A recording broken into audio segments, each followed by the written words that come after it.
or shall I say, death implies life,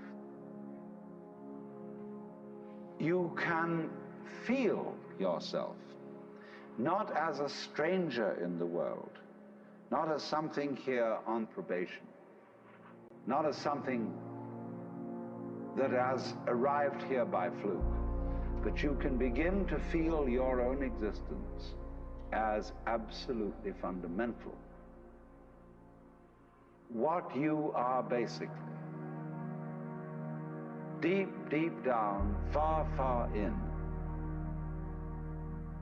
is simply the fabric and structure of existence itself.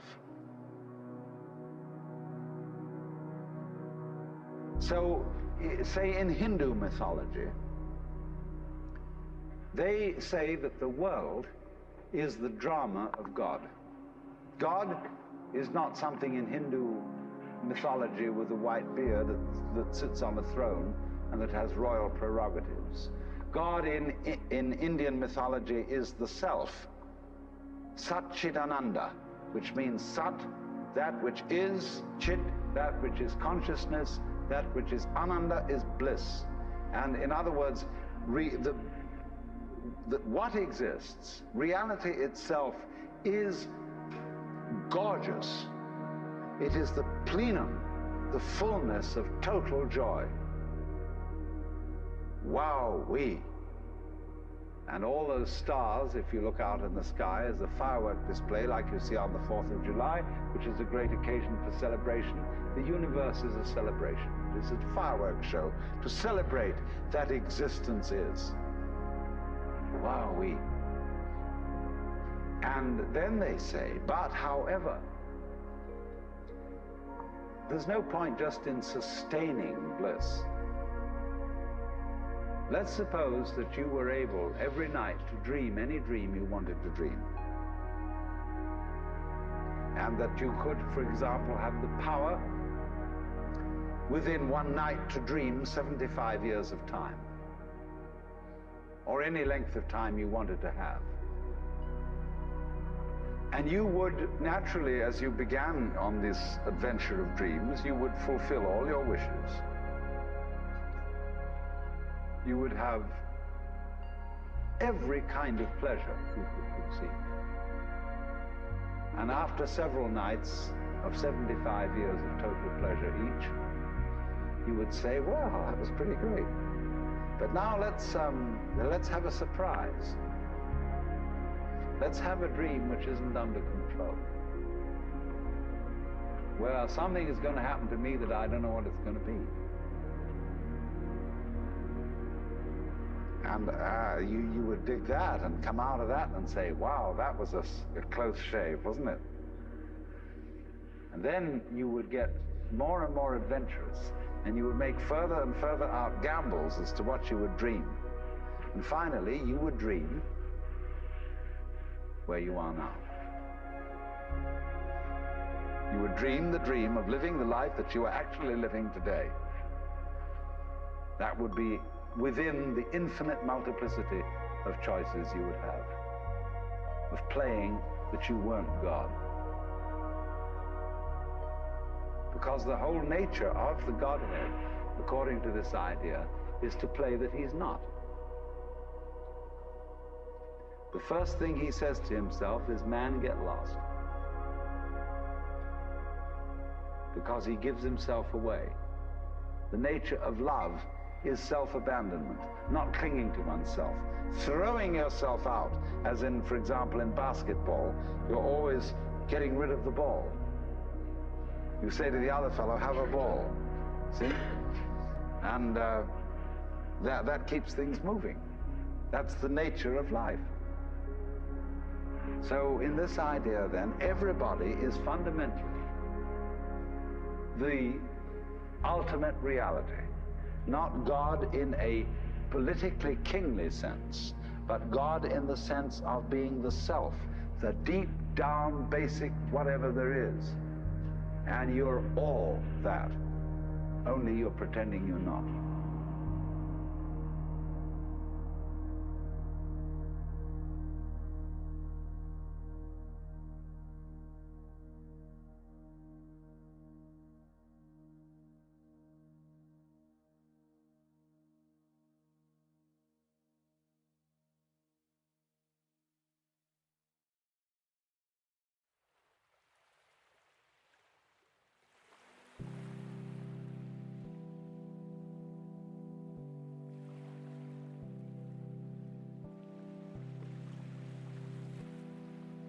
mind if I talk for a while about something I love? About water, the ocean. Ever since I can remember anything at all. The light, the smell, the sound and motion of the sea has been pure magic. Even the mere intimation of its presence. Gulls flying a little way inland. The quality of light in the sky, beyond hills which screen it from view. The lowing of foghorns in the night. If ever I have to get away from it all, there's simply nothing better than to climb out onto a rock and sit for hours with nothing in sight but sea and sky.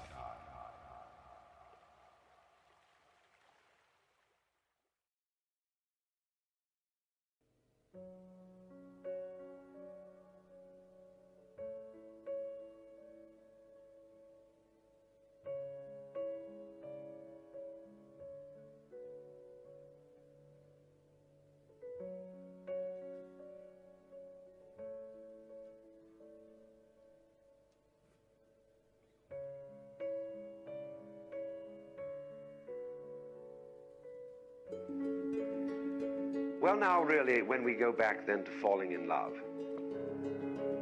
and say it's crazy, falling, you see, we don't say rising into love. There is in it the idea of the fall. And it goes back, as a matter of fact, to extremely fundamental things. That there is always a curious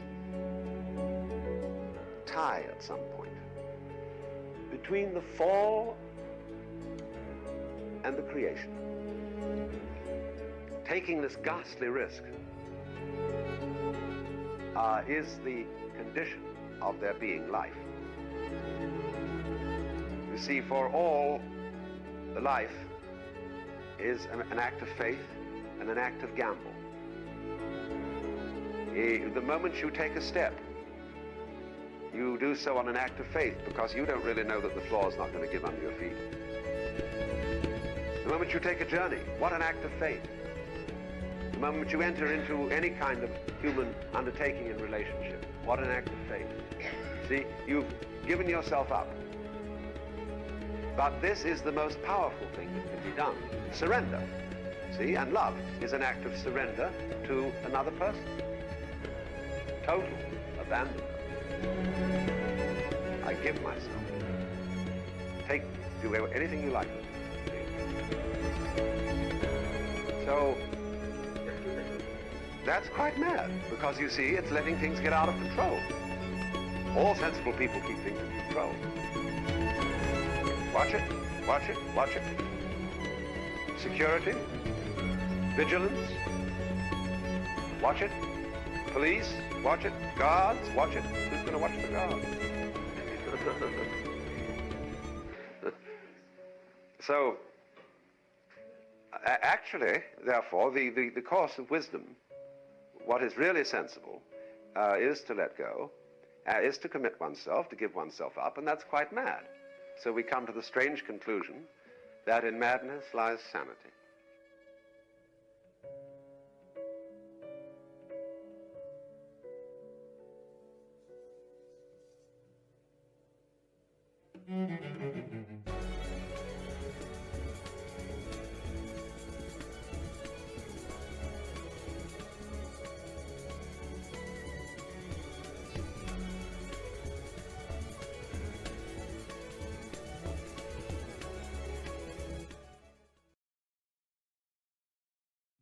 I believe that if we are honest with ourselves, that the most fascinating problem in the world is, who am I?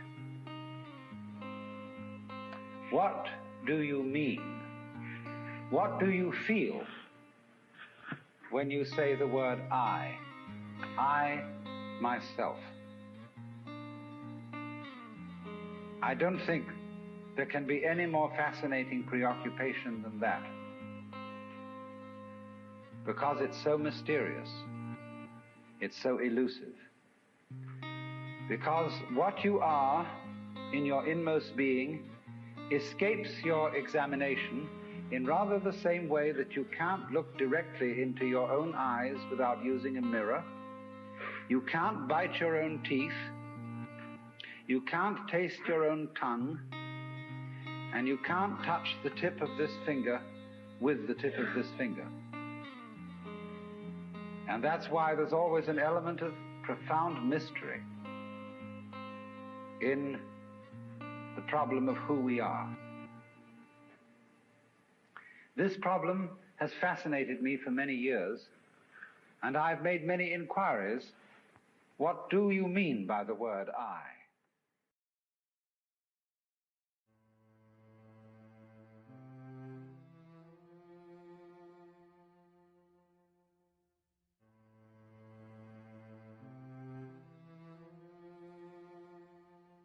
Imagine the idea that the moment you were born, you were kicked off the edge of a precipice, and you're falling. As you fell, a great lump of rock came with you, and is traveling alongside you. And you're clinging to it for dear life, and thinking, gee, I've got to hold on to this, you see? Well, it doesn't do a thing for you. And it's only making you anxious. And it's only when you understand that it doesn't do a thing for you that you let go and relax. So everybody's in this situation. We're all completely insecure. We're all headed straight for death as if we had been condemned by a judge. And yet here we are all clinging on to things. And we have all sorts of alibis for doing this. We say, well, I have responsibilities for my dependents and I've got to cling on. But all you're teaching your dependents to cling the same way as you are. And making them miserable by learning to go on surviving compulsively. So the thing is, same way, if you're caught in a torrent and you try to get out of it by swimming against it, you'll just wear yourself out and you're still carried along with it. So the sensible thing to do is to turn around and swim with it. And if you want to get out of it, swim towards the edge, but go with it. Same way when you're sailing. Always keep the wind in your sails. If you want to go against the wind, tack. But use the wind. So it's this way, we're all in this great stream of change, which we call life. We are the stream. If you imagine you're separate from it and you're being carried along by it as if you were a cork, that's a delusion. You're a wave of the stream itself. So get with it.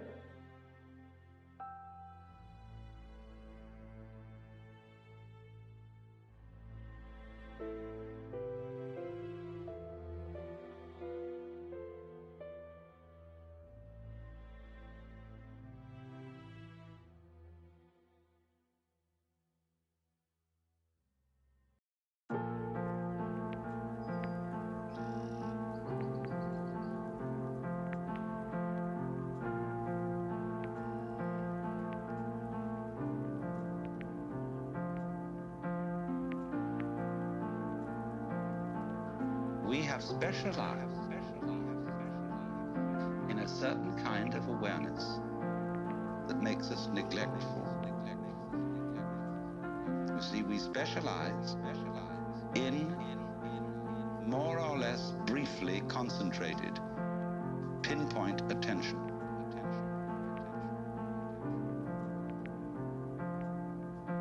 We look at this and we look at that, and we select from all the things we might possibly be aware of, only certain things. And as a result of that, we leave out of our everyday consciousness one amazing beauty of experience that we never see at all. And on the other hand, the very deep thing, the sense of our basic identity, unity with, oneness with the total process of being. See, because we're staring, as it were, at certain features of the landscape, we don't see the background.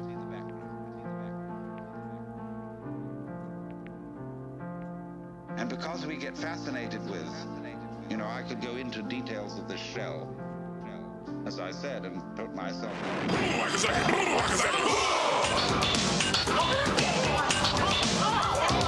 Now you might pray to God, y'all, but I like Lucifer best of all. Don't keep changing, waiting. Don't keep changing, waiting. Sunday school is a place for fools. It's hot in hell, but the devil's cool. Don't keep changing, waiting. Don't keep changing, waiting. So don't just sit there, join the club. Sell your soul to Beelzebub. Hey everybody, it is I, Count Jackula, your favorite satanic streamer, here once again through the power of demonic internet demons. And hopefully we get a nice little crowd today. Now, as some of you know, last night we did a donation stream for not Horror Guru because I have failed to change the nameplate there. So you get to be Josh for the night. Yay! You know, but we reached the goal. We reached the goal, and so we're good. We're good. So anything. So we're just celebrating. So we're celebrating. We're celebrating, and you can help celebrate too by continuing to donate either to the GoFundMe or yours truly. I will absolutely accept stream donations. Because while I am not in financial hock, I am sad that October is going to be a lean month.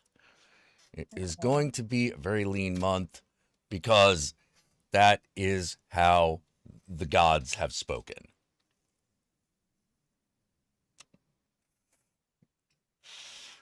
I hate it. That's sad. Yeah, it's a little sad, but you know, it's okay.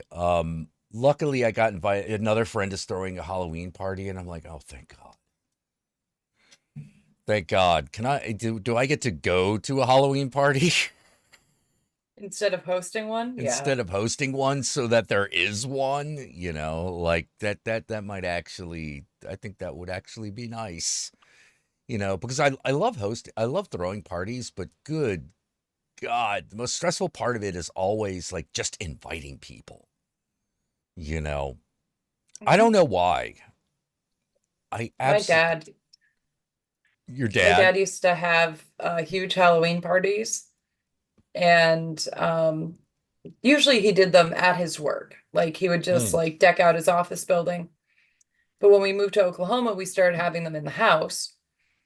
And I remember my mom standing with a bowl of pretzels, right?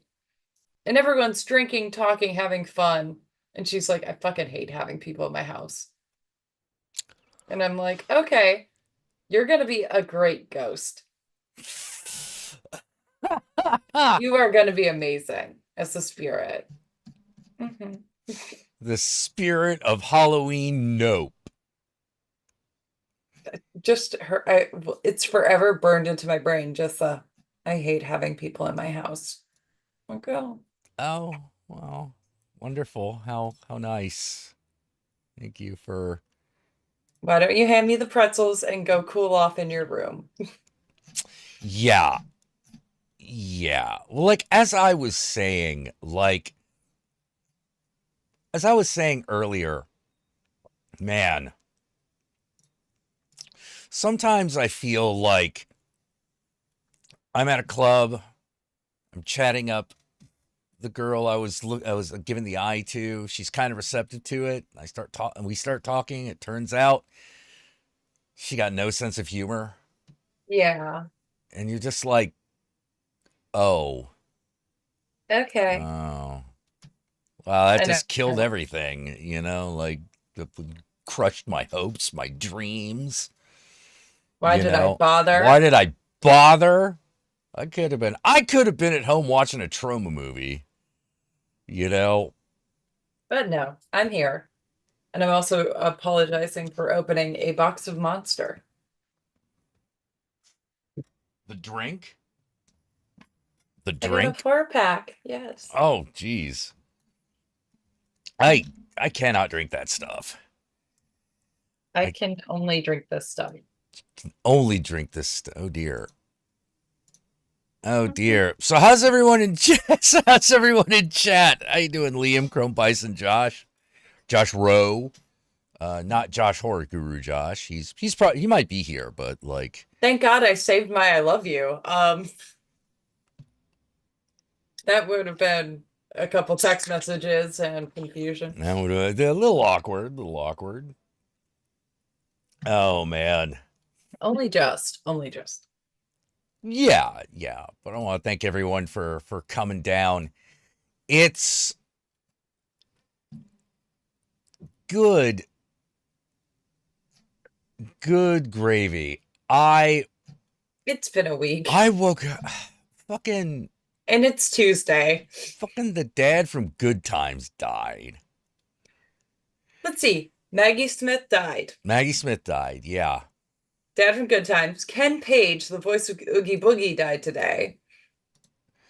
Yep. Yep. And somehow Jimmy Carter just turned 100 today. And I know. I'm like, I know. which, I mean, fuck yeah. Crypt Keeper gonna keep crypt keeping that crypt, but come on. Yeah. Well, don't jinx it. I don't need like Would John you rather Kassir to die, you know. Would you rather me jinx Dick Van Dyke, who's also been pulling out of, engagements because he physically can't handle it anymore? Well, with Dick Van Dyke, I'm like, Y'all had your time. Once you're hitting 100, it's like, oh, but he was 100.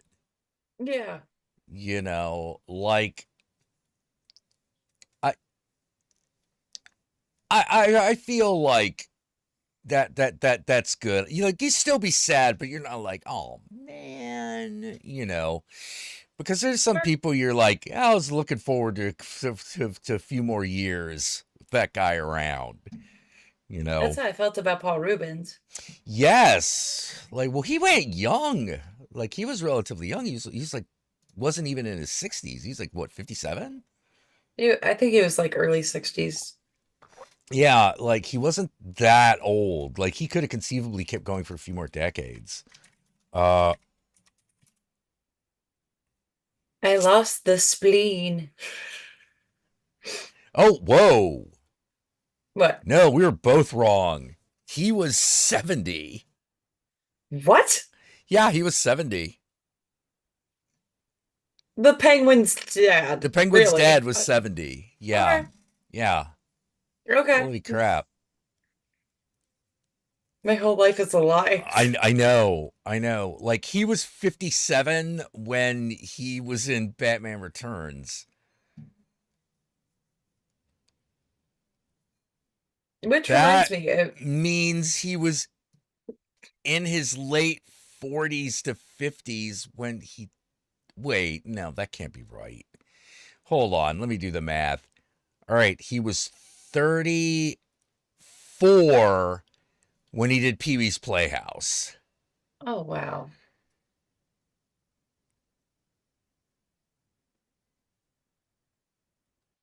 Wow.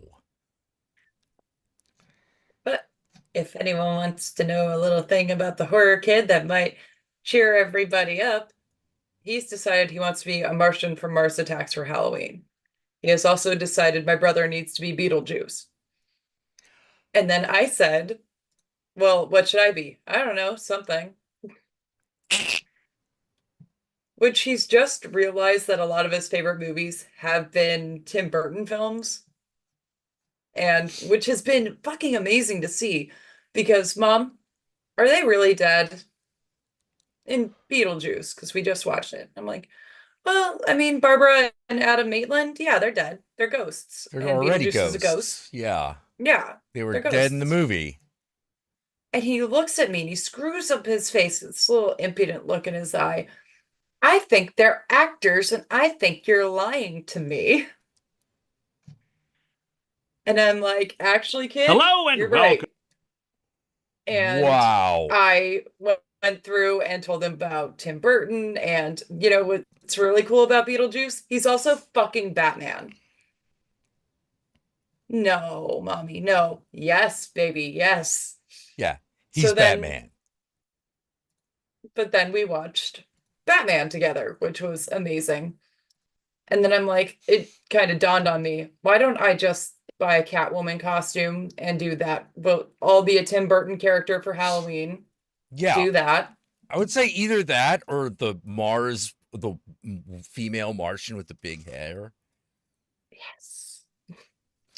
I could be into that. Ooh. Could just do Planet of the Apes, but everyone really wants to forget that fucking movie. Hey, that was like kind of the beginning of the end. For Tim Burton, like that was like the beginning of like a 2-decade slump of what the fuck. And then we got Beetlejuice, and I didn't hate it. Yeah, exactly. To me, like the last Tim Burton movie, but Tim Burton, in a way, Tim Burton hasn't made a movie since Ed Wood. Yeah. You know, and I watched that not too long ago, and that is still one of the cosplay costumes I want to do very badly. Yeah. Well, actually, I think Mars Attacks happened after. Yeah, Mars Attacks happened after Ed Wood. Mars Attacks was 97, 98. But I tried to convince my brother, and he wouldn't do it. And I'm like, how funny would it be for you to run around in the pink sweater and a skirt with the blonde wig in your hand at the convention being Ed Wood and just being angry Ed Wood from when he's making Plan 9 at a fucking horror convention. People eat that shit up. And he went, no.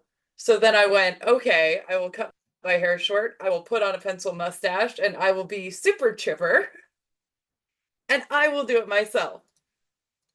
That's one of the costumes I have plans for. The other one is walking around with the Dr. Hill head. And I have one of those skin suits, but it actually just looks like a de-skinned body. And I'm like, you be Dr. Hill at the end of the movie when he's using the anatomical prop head to get to Barbara Crampton. Yeah. Although, yeah, I mean, really, from 1986 to 2024, Tim Burton like made like no movies. Yeah, it's so weird, right? Oh no, wait, he made two. He made Corpse Bride and Sweeney Todd. Like those were okay. Those were pretty good. So I didn't hate him. I don't know why it took him like 10 years to make a movie after Ed Wood. So crazy. And then like it took him another like what 13 after Sweeney Todd? No, it was more than 13. It's like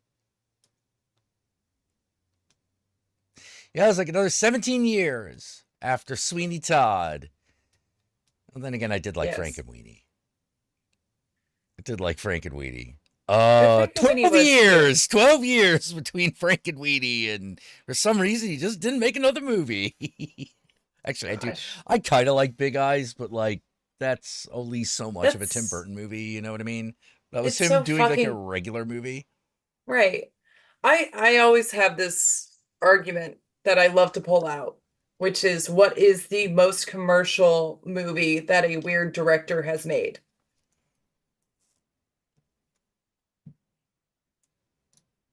Like, what is made, like, masses love it from weirdo directors, like Blue Velvet from David Lynch.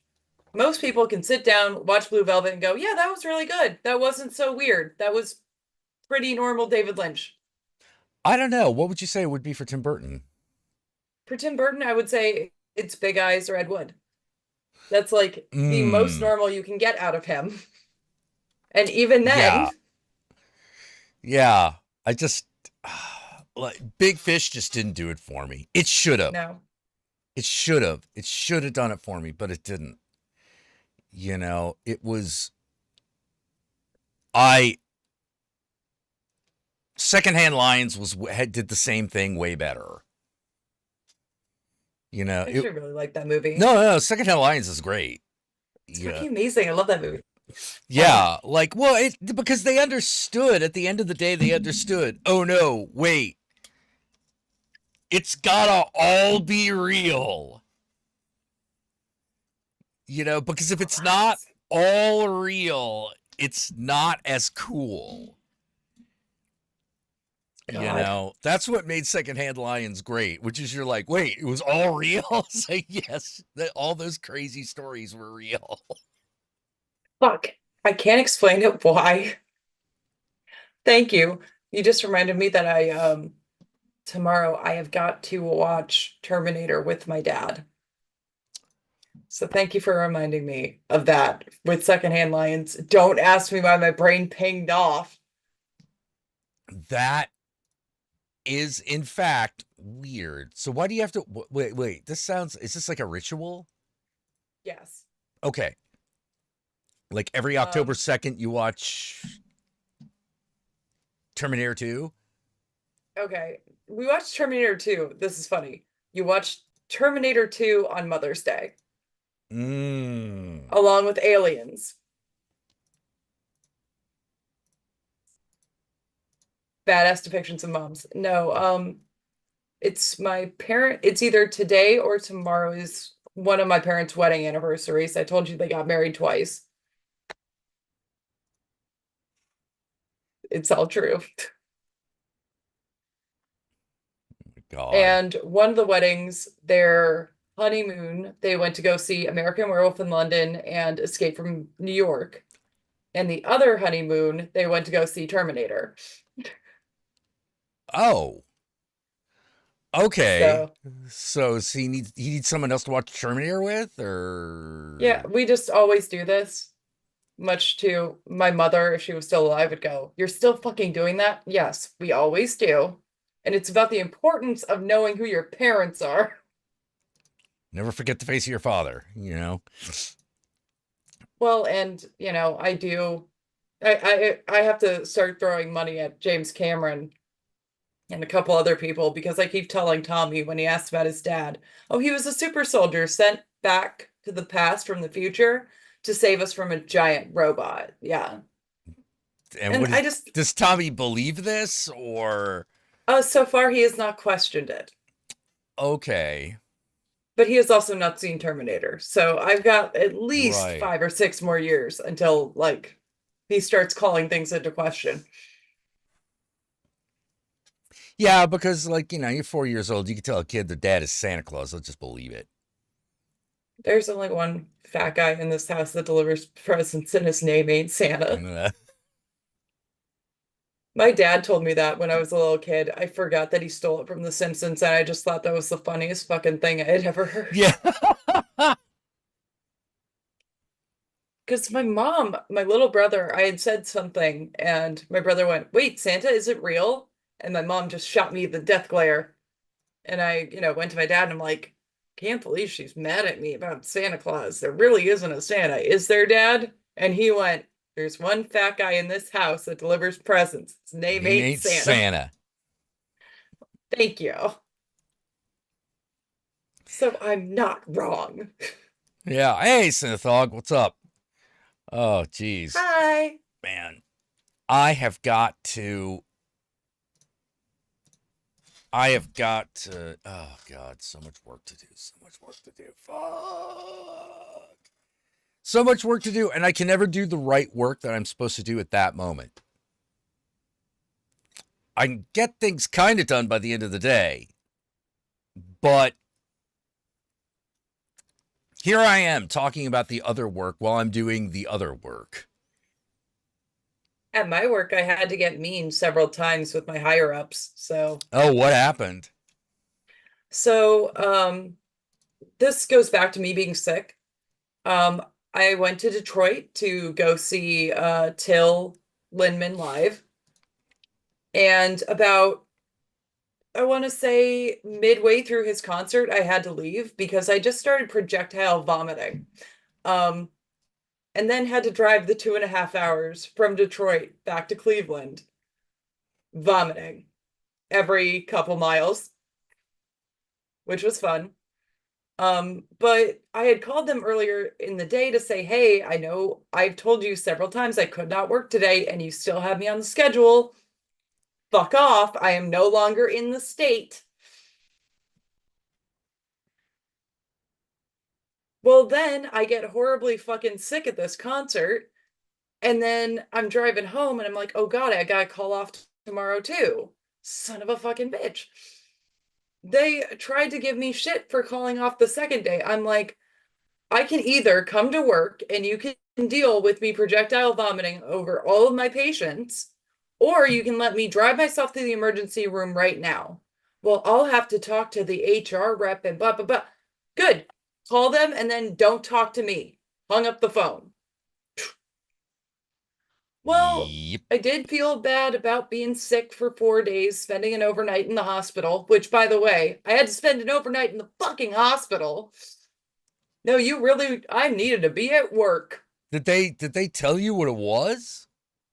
There's apparently it could have been a strain of COVID Oh, or stomach flu, or I've never had a migraine before. I And I'm find like, that one hard no, to believe. I've had migraines. This is fucking new. Never had a migraine that made me vomit uncontrollably for 48 hours, whatever. Yeah, no kidding. Well, I feel bad about missing so many days and basically get the anti-nausea medication, the pain medication, whatever I need. And immediately like, hey, I will pick up tonight at work. I will pick up the next day. I will do whatever you need me to do. I want to make up the days I lost. Well, I realized I had accidentally scheduled myself for 6 days in a row. I worked 12-hour shifts. That was not going to happen tonight. Tried to text the HR person, hey, I am not going to be in. I need to sleep. I'm fucking exhausted. No, thank you. Sorry about it. Well, that's not really my decision to make. You need to talk to the DON, director of nursing. So I call Stephanie.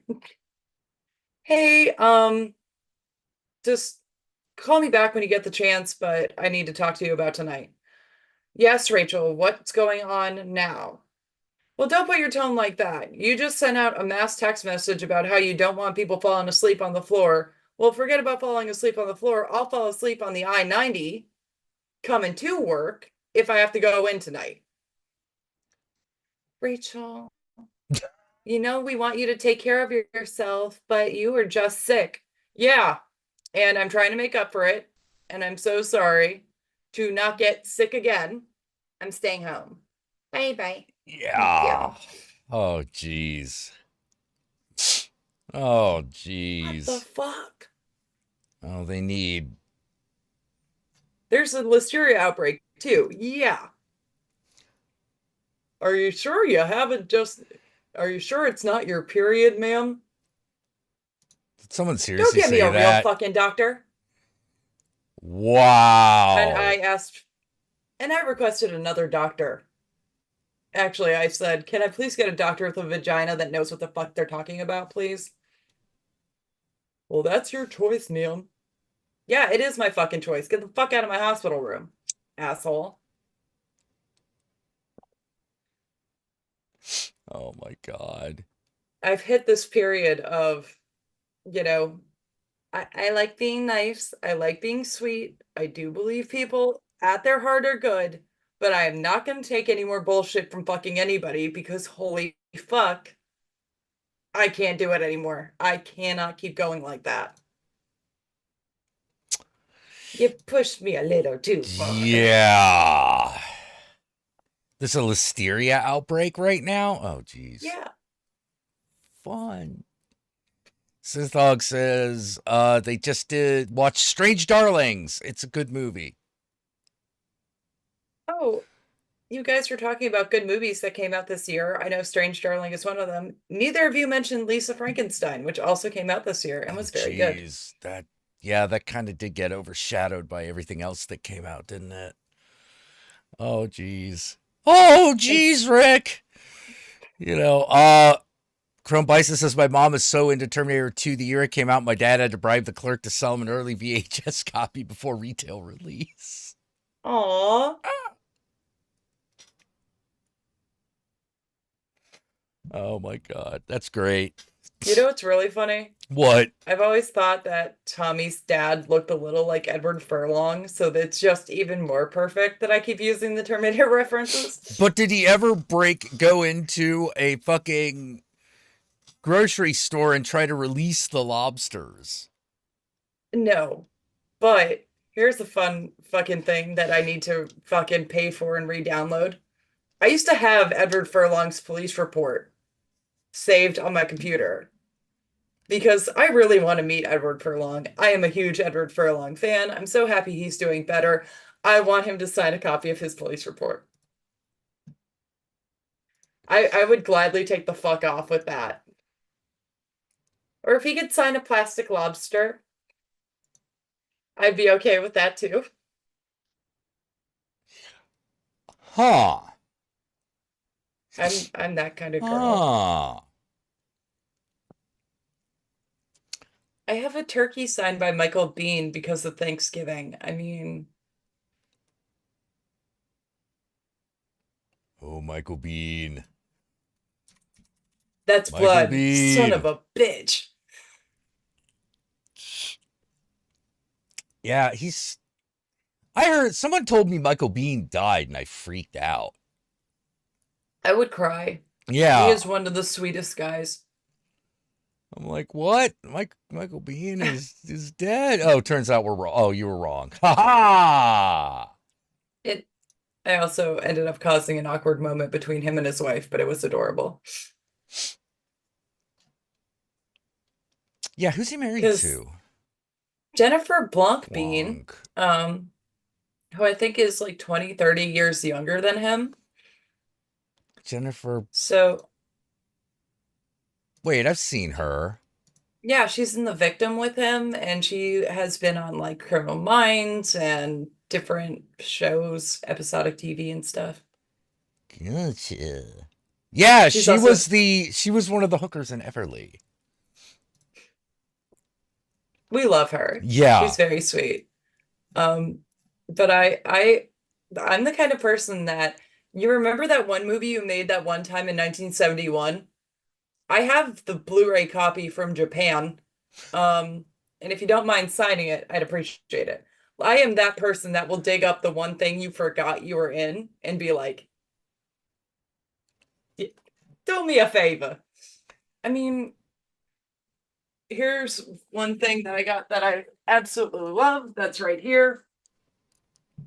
This is a Kermit the Frog signed by Alice Cooper. Aww. Because he was in the Muppet Show one time. Because why the fuck not? It's like people are getting albums signed or like different fucking things. Like I think someone had like a baseball from his restaurant and I'm like, sign Kermit! It's time to sign Kermit the Frog. And he talks about how the Muppet Company still sends him birthday and Christmas cards, which is great. So cute. But Michael Bean was in a movie called The Coach, which is about a female coach coaching an all-boys basketball team. What? Literally one of the first things Michael Bean was ever in, and he's banging the coach in Coach. And there's a scene where she comes in on him in the shower, and she says, you're incorrigible. And he flicks water at her and says, but I'm clean. So I found promotional lobby cards for the coach and handed it to him. And would you please sign, but I'm clean?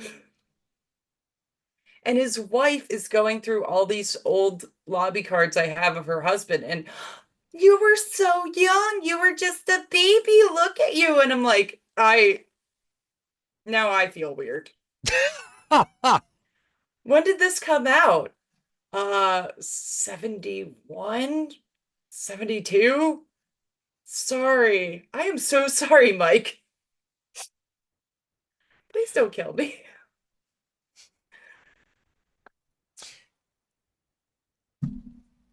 Billy D. Williams will not sign a can of malt liquor, though. He will sign an advertising sign for... Yeah. I know. I was there when he did that.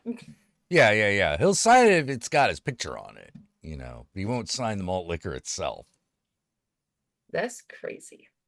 He saved our party though, so Billy D. Williams is a good guy. Billy D. Williams is a good guy. There are so many good guys. Yeah. Although, oh my gosh, man, sometimes,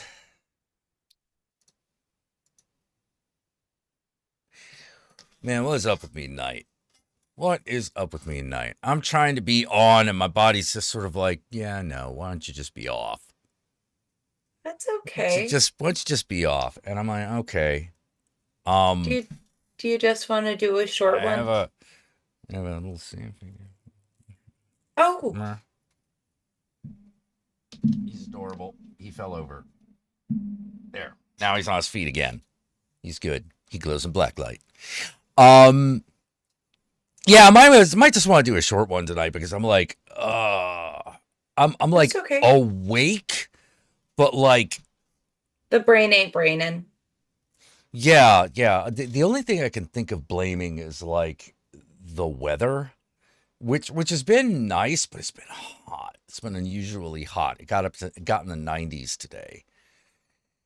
I had gray which clouds and rain all day. I had 90-degree October weather.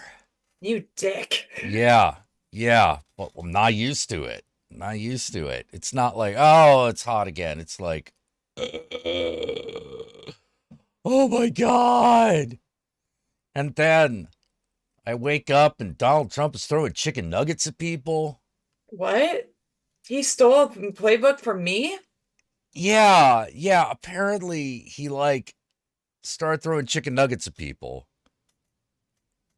I threw chicken nuggets at a boyfriend one time. It was not my proudest moment. Let's see. Do we have film of Trump throws chicken tenders? I hope so. Yeah, apparently he was standing next to Kid Rock while he did it. Oh, gross. Oh, God.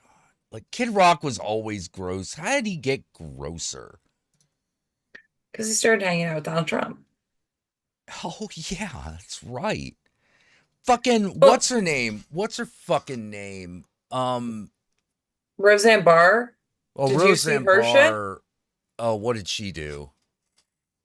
She was talking about how, no, he's not wrong for saying that Haitians are eating cats and dogs because they eat babies too.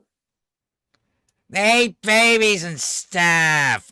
Yeah, she was seriously interviewed and was going off about how there are cults all over America and everyone needs to open their eyes. And I'm like, open you your are eyes. so- People are eating babies. And I'm like, we're not, what, Catholics? Okay.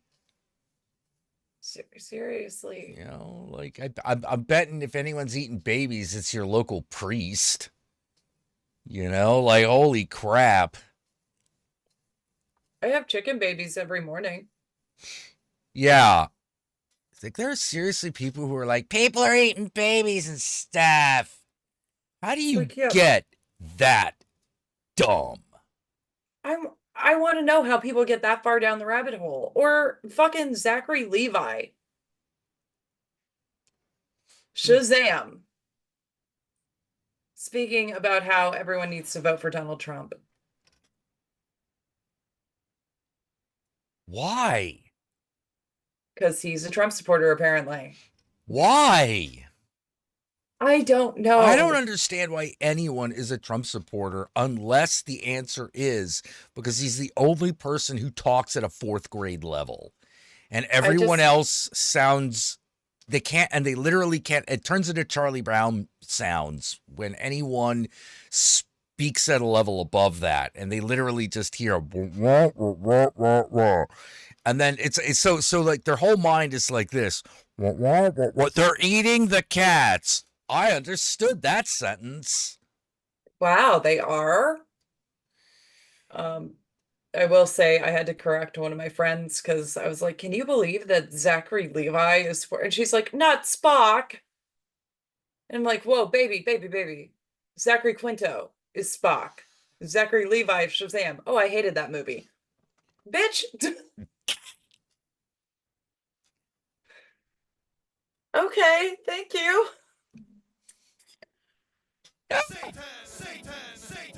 Synathog, oh, thank you for the donation. Synathog says, as long as there's a lower class, I am in it. As long as there is a criminal element, I am of it. Kurt Vonnegut. Yeah. Yeah. Oh, Yeah.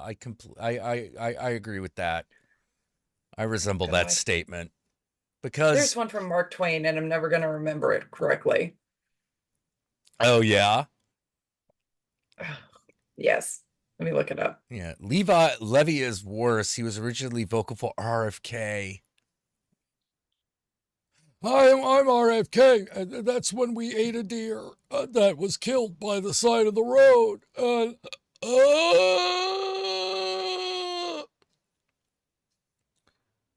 And I'm sitting there going, him?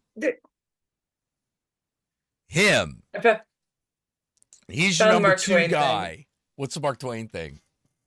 Persons attempting to find a motive in this narrative will be prosecuted. Persons attempting to find a moral will be banished. shot. Persons attempting to find a plot will be shot. Yeah. Yep. I forget what story he started that with.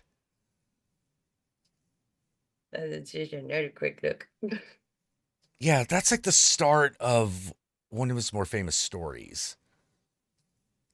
Yes. The preface of Huckleberry Finn. That's right. Yeah, this ruins my memories of Chuck now. Well, sorry. That was your first problem. Watching the show Chuck. Not Chucky. Just Chuck. Don't spend your money on the Purple Crayon movie. That's all I can say. The Purple Crayon movie? Oh, yeah, he was in Harold and the Purple Crayon. Oh, was he Harold? Yeah, but I'm just going to really quickly say, when there are other movies that I could be giving my money to this week, I mean, the wall-sized Joker poster, I think, can tell everybody what I'm going to be watching. Yes. I know it's not going to be as good as the original, but at the same time, I dedicated a wall to this shit. I also have an Arthur Fleck doll I totally forgot about. I know Chucky got canceled, but I mean it ran for three seasons. That's that's pretty respectable. I'm sad over how much shit is getting canceled this season. Yeah. No more Our Flag Means Death. No more fucking Chucky. Like, come on, dude. Well, it's because it's because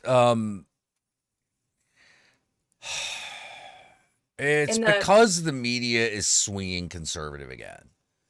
Black Orphan was another one that got cut. The spin-off show with Jessica Jones. Right. Yeah. Like, oh man. But like I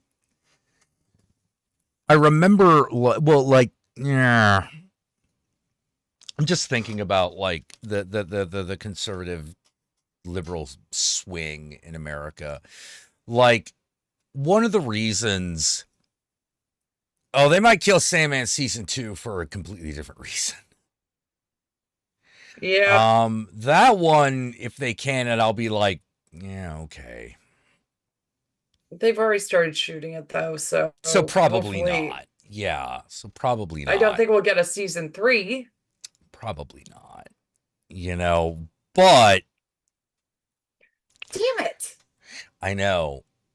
No, there's okay, and I keep getting reminded of it. The last time I read Sandman, the time when Josh showed me the Sandman show, and now that we're bringing up Sandman again, somebody when I have money again, that's not being used for rent or anything, on Redbubble, someone made a dress of the Delirium cover, where she's looking in the fishbowl, and I'm like, I want that dress so fucking badly. Damn it. And I keep remembering it at the most inopportune times. So it's like, you wanted that dress of Deliriums.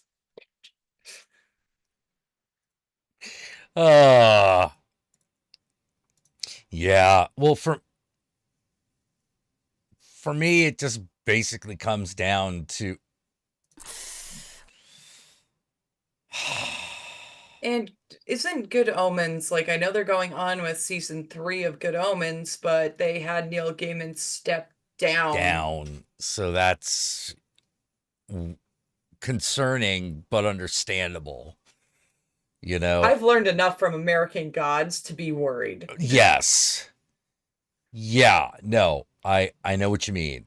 I absolutely know what you mean. I've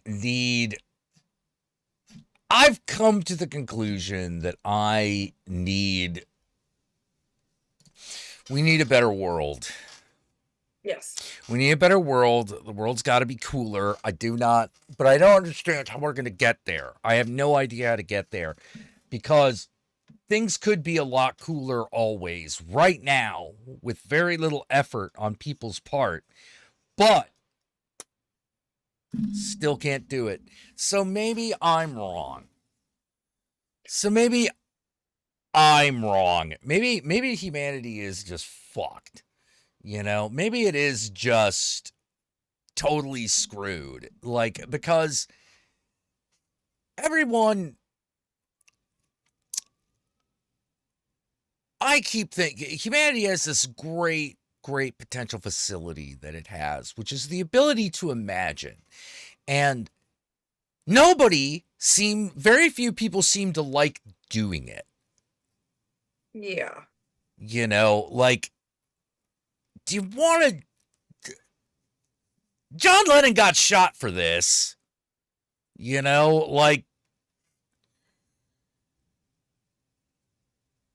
Harlan Ellison died for your sins. You know, fucking, just somebody just start using their imagination again. Like, fucking please, because I don't know how else we're going to get out of this mess. You know, like, because this is some bullshit. You know, like, the epitaph of humanity is going to say this: they were just stupid.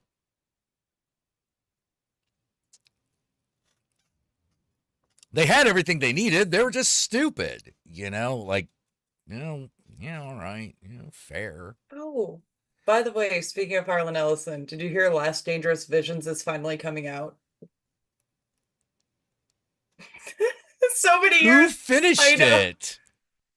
it? Stravinsky. Stravinsky finished editing it? Oh my God. It got, I think the pre-orders happened today, and I'm like, wow. Beautiful. Wow. I'm so glad. I think the quote at the back should say, "I told you it would kill me, Harlan Ellison." I told you it was coming eventually. I told you it was coming, Harlan Ellison. But, oh my God. That's just, I remember seeing it and being like, they're really doing, okay. Really going for this. Don't get me wrong. I mean, I'm still interested, you know. I'm hyped. I'm fine with it. From the Miracle film Miracle Mile, I think it's the insect's turn, you know, like, well, yeah. Yes. Yeah, like, I for one accept our alien overlords. It makes me feel good to think that humanity has no special destiny. We're just cruising along. Yeah. We have no special destiny. There is no greatness that we are supposed to reach. There is no need for us to continue the light of consciousness. Who gives a shit? It doesn't matter. You know, will it be sad? No, because if consciousness dies, who will be there to mourn it? It either is or it isn't. And I think that's the key to our salvation, to our survival, is just going, we don't have to be doing any of this stuff. Yeah. We really don't. It doesn't have to be this way. So, like, why, for example, Why are we so unhappy? Yeah. Largely because of the way we live. We choose to live. You know, that's what makes us unhappy. Plus, and the fact that a lot of people are just fucking assholes. They're Yeah. just fucking shit lickers. You know, Well, there's a particular type of lazy and stupid that only humanity has achieved. and I'm, you know, privately getting into pissing contests on TikTok, and well, really, it's not even a pissing contest, it's whose dick is bigger. And it's like, yeah, no, baby, I got a tripod. I don't know how to tell you. In comparison to you other fucks. Well, like, I think it's really funny that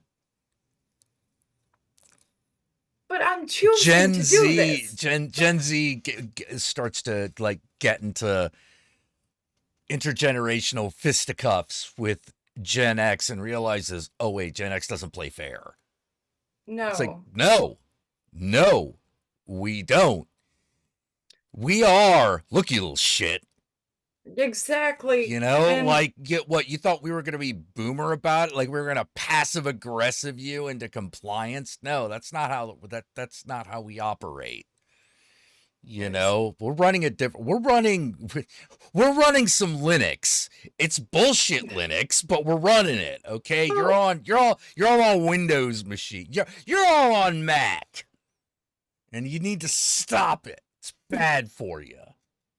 well, don't show me your collection of 5 Harlan Ellison books and pretend like you're the utmost authority, which, by the way, you got to go to his house. Ooh, good for you. Good for you. 3 fucking boxes and shelves of shit. And that's why, if you go to my TikTok right now, you'll see my bed filled with my Harlan Ellison books. Go fuck yourself. Yeah, I have met one. Okay. You've met him. Yes. I enjoyed every interaction. But it's like another one where I'm like, oh no, get on my level, scrub. Yes. Get on my level, scrub. I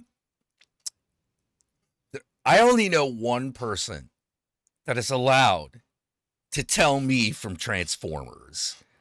Dude. This guy no name Matt.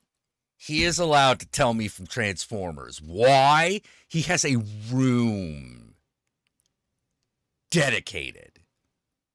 Now that does mean every once in a while when he gets something wrong, I get to correct him. Because like it's like that thing in like Afro Samurai. He's got the number 1 headband. I've got the number 2 headband. Like only number 2 is allowed to challenge number 1.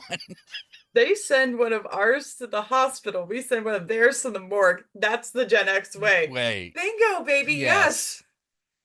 But like, okay, I don't make videos because I don't, fucking care. But when I introduced an entire generation of people to this. No, you fucking didn't, bitch. Hi, I had a weirdo dad from the fucking 70s that met my mom at a Star Trek convention. He's been doing this shit a lot longer than you, and he created me. And by the way, I'm friends with a lot of fucking weirdos, and we all know a lot more than you. Yeah. Bye, bitch. That's how you get to be a weirdo, okay? That's how you that's how we you got have here. a huge store of useless pop culture information inside your fucking head. And I would feel, I expect it when if younger people are going to school me on like, oh, I don't know, Billie Eilish or something. Yeah, go right ahead. Go right ahead. Fuck about her. I know fuck all. I know that one song, and that's because it was on True Detective season 4. I know the one from the Barbie movie. I didn't see that movie. I'm told it's great. Yeah, I enjoyed it, but still, I don't tell me about the importance of George Romero. I've hung out with him. Shut the fuck up. Don't tell me about how Tom Savini's the second coming. We know about it. He babysat me. Oh, one of my favorites. I am doing One way of my better, favorites is Yashipai. still Thank when you. people argue with me about how to get work as an artist Just do art. or in like the video game. My brother's equivalent is getting into the video game industry. And our answer is usually the same. You might want to listen because I'm literally one of the guys that would be hiring you. You know, like that. I mean, Don't I'm talk born in back to 89, me but I about love. how. Don't talk back to me about how it works. I am part of how it works. I love And this we dude. talk.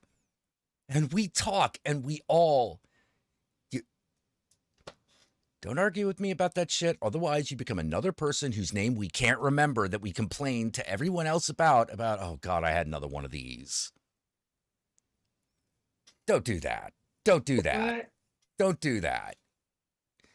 And when a professional artist tells you to do something, do it. You know, like, especially, now, and I'm not talking about like changing your style or anything like that. Because that's never the way. But if Yeah. they're like, okay, what you want to do is you want to get really good. It's like the only thing your art is missing is blank. Yeah. That advice is usually spot on. Or if they talk to you about something highly technical, like, oh, this is how you color. Yeah. You know, like this is what a value sheet is for. This is how you look at it. This is how you know, like shit. My dad like taught that. me how to Always. draw feet because I sucked at it. And I listened, and now I can draw feet. I still have trouble. How did What? does he have a trick or Yeah. what's the trick? Oh, it was like an old cartoon thing that he learned where he basically would sketch out what Batman's foot in the bottom of a comic book would look like, and then like take away the top and then start adding toes and then go from there. It was like a very detailed thing. I was okay. Huh. I paint in my free time sometimes. I have some fun stuff that I like to do. And one of them, I had a painting of. Go on. I wanted to do Charlton Heston breaking down in front of the Statue of Liberty. And I couldn't get his feet right, digging into the sand. And I was getting very pissed off about it. Oh my God, I haven't taken these down in years.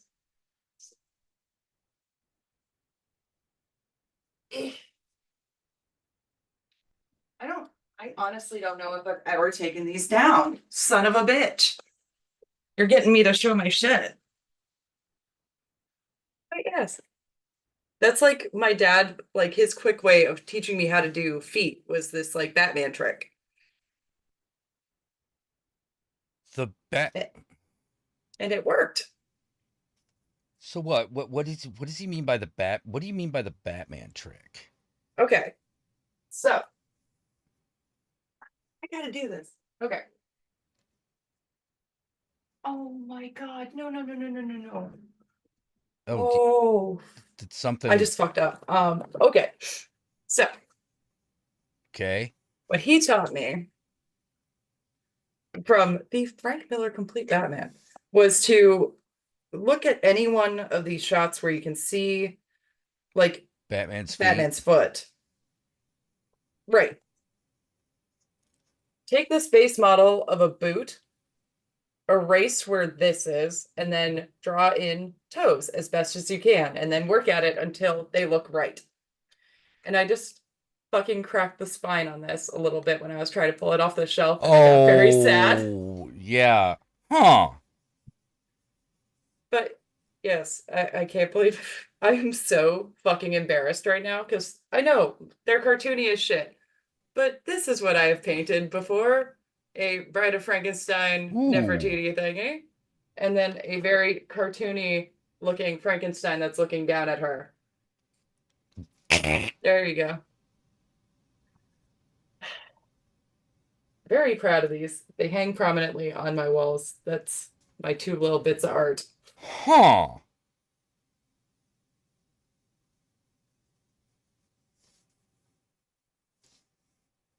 That was his fucking thing. Huh.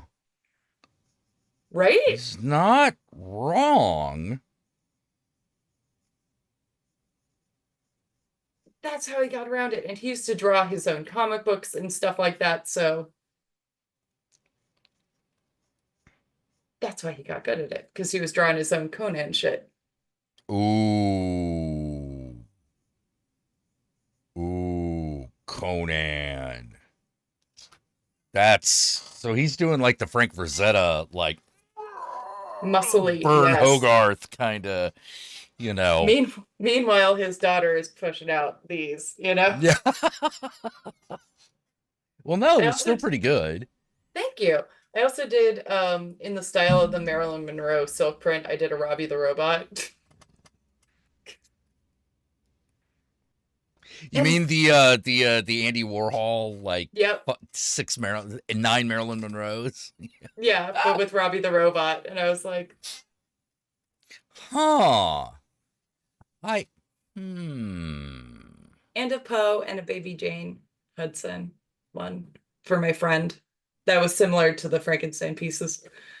And I just, well, somebody brought up, well, if you like doing it, why don't you work harder and, you know, start selling little things like that at like conventions and stuff? Because I don't wanna. It's a different thing. Like, I don't know how to explain it other than that. It is a different thing to be a professional artist. It's And doing the weird shit that I wanted this around my house, I made it. yeah, it's got to be almost a compulsion. You know, it has to be almost a compulsion, because if you don't have that, yeah, this is what I'm doing with all my free time. Yeah, no. Then the chances of you getting there, All I want it doesn't matter how much talent you have. If you don't have that, you're not going to go anywhere. You're not going to go anywhere with it, because you have to care about it more than everything else that you could do with your spare time. And it took me a long time to realize that that thing that you do almost as often as you jerk off is probably what you're actually good at. I'm good at taking care of my family. I know that. But yeah, it's like there's a difference between me like wanting to do this shit all the time and me doing something for fun because I want this weird thing in my house and I dreamed it up one night and went to Michael's the next day and bought the shit to do it. Yeah. Yeah, it's also sometimes a matter of, because it's sometimes also a matter of motivation. You know, that is a huge deal. It's a huge deal. Now you're like, yeah, but what if you have all the motivation, but you suck? I've seen those people. I've known people that, for example, they write all the time, constantly write, and they're terrible. Good. And they're terrible. They're awful, undereatable. You know, like to the point where you're like, please stop. Please stop torturing the paper. I will pay you to stop writing. Yeah. Yeah, I feel like it'd be a better use of resources for me to tell you to stop. No. That exists. That's real. How do you not be one of them? I have no fucking clue. I'm sorry. There's no advice that can be given. Because if you don't believe in yourself, you have to have the talent, have the motivation, and believe in yourself to a certain extent. Or not care. Not care will work. Not caring about what other people think will work. Yeah, being blindly confident. Yeah. I'm not. I overthink everything. Well, no, I don't mean like not overthinking it. I don't mean that. What I mean is, if you do it anyway, you find yourself doing it anyway, even if the entire time you're like, God, I suck. But like by the end of it, you still done it, and then you start doing it again. That's good enough. Yeah. Like that is good enough. What isn't good enough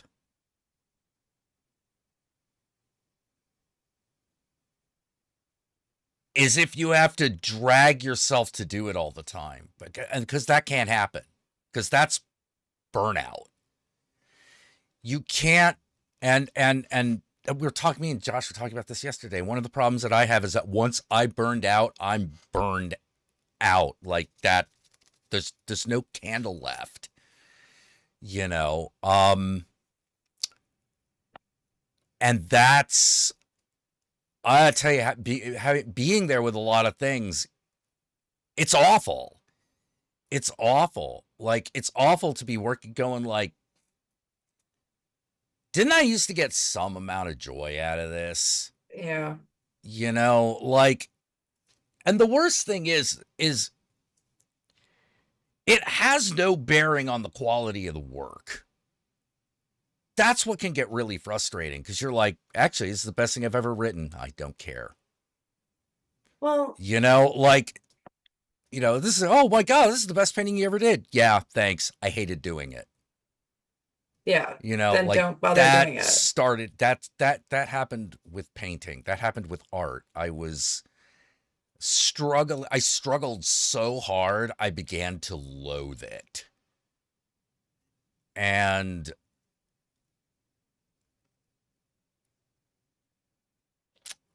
that, it wasn't worth it. Trying that hard was not worth it. You know, try trying less hard. You would be amazed at how well it will go. That would be my advice. Phil Foglio's advice to me was, don't suck and everything will be fine. Which I absolutely understood what he meant. I absolutely understood what he meant. Because he's like, if you suck, nothing's going to make you less suck. Nothing's going to make it better. Nothing's going to make it better if you just suck. And you're not looking to improve yourself, so. Yeah. Yeah, exactly. So if you just don't suck, and by that, he means having any talent whatsoever. Everything else is just a matter of how far you're going to take it. And my advice is, try less hard. Yeah. Don't give 110%. In fact, don't give 100. Give them 80 on a good day. Give them 80 on a good day. If that's not good enough, screw them. You know, if that's not good enough, fuck it. And I knew every time I needed to change my work, when you come to work and you dread being there, or you're crying in the car on your way because you can't face another fucking day of this shit, change the situation. Yeah, baby. Yeah, you got to change the situation, you know, like. I was getting shit on so hard at one of the dialysis clinics I worked at. I didn't even tell them I was leaving to go work at their sister clinic. Oh, man. I put in for the transfer behind my manager's back. I interviewed behind my manager's back, and then like left them a cake that said, sorry, I'm done. See ya, Shaker. And then the Shaker Heights place was where I saw some of the most fucked up shit. Oh, really? We had someone that they weekend at Bernie's Fest. Best way I could say it. Ooh. We had this rather old patient, very sweet man. I loved dealing with him. And I had one of the trainee techs go grab him and bring him in, and she weighed him, and he had his hat over, had his hat over his face like this, like he had a fucking fedora hat and it was over his eyes. He used to like to sleep on the bus on the way in, and he had a mask on, right? Yeah. And we're trying to lift him into the chair, and I realize he is fucking cold. Oh. And by the time someone's cold, it's been a bit. Oh shit. Yeah. Somebody fell. Huh?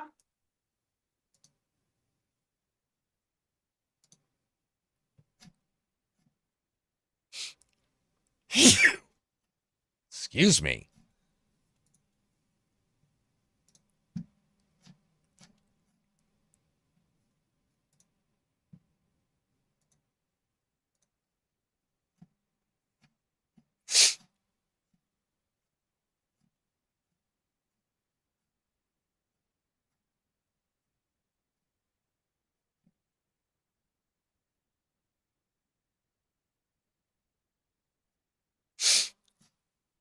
Oh, well, I'm going to take this opportunity to.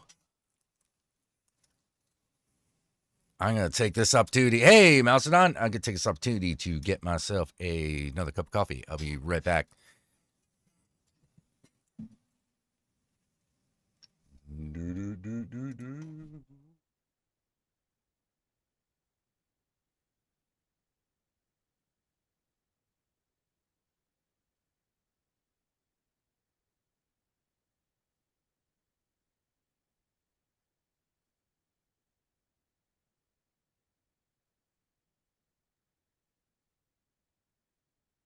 Woo! I am back.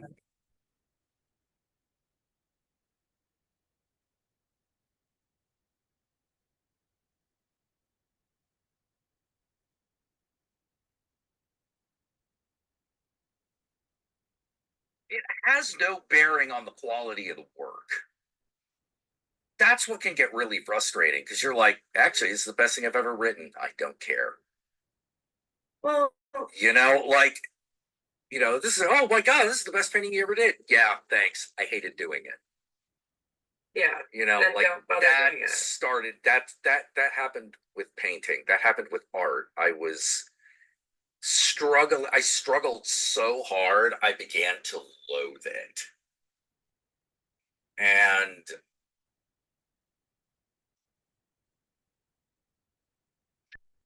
that it wasn't worth it. Trying that hard was not worth it.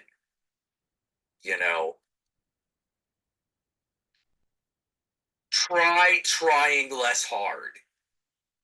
You would be amazed at how well it will go.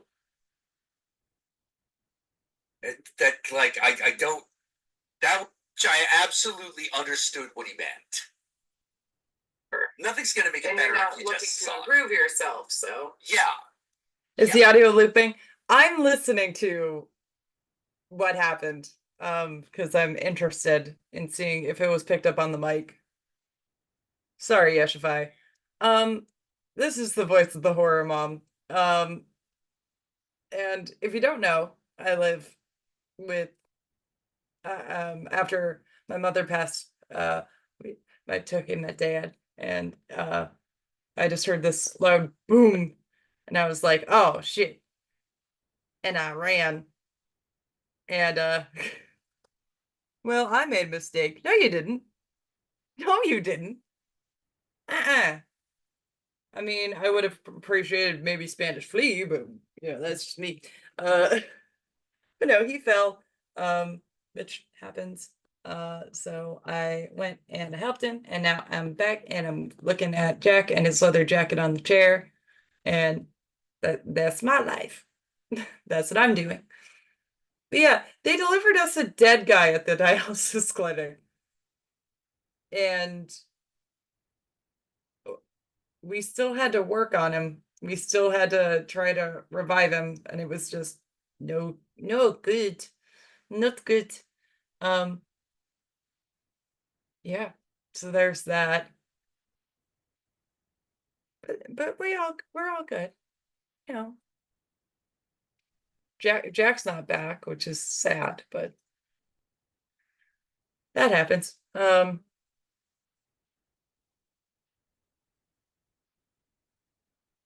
Blasting horror pops now. Play Rockin' Bones by the Cramps. That's his theme song. Unofficial theme song. But Officially unofficial?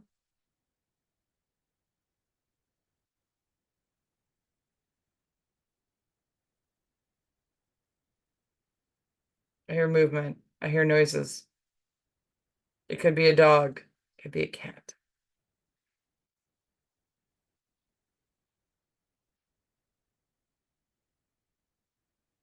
Could be a lot of things, but never fear, for I is here.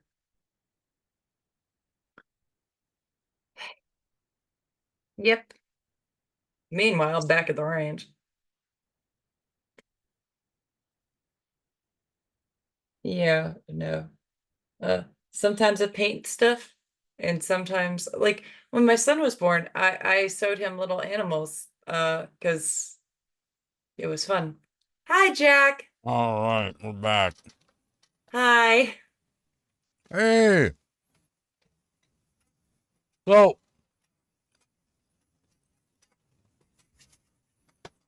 there's a Yeah, local politician in my area. really? Mm-hmm. Believe it or not, his name is like, man, I forgot his name already. At least you're not dealing with Bernie Marino and fucking Sherrod Brown here. No, I'm dealing with Daniel Lurie. He has these ads on Tubi all the time that are like, I'm going to clean up homelessness and bring business back to San Francisco. And let me put it this way. I do not like Mayor Breed. Mm-hmm. I think Mayor Breed needs to go. I'm not replacing her with this chuckle fuck. Yeah, no. You know, it's one of those, like, you want to talk about, I've got to be honest. Everyone's talking to me about, like, well, I don't want to vote for the lesser of two evils. If you think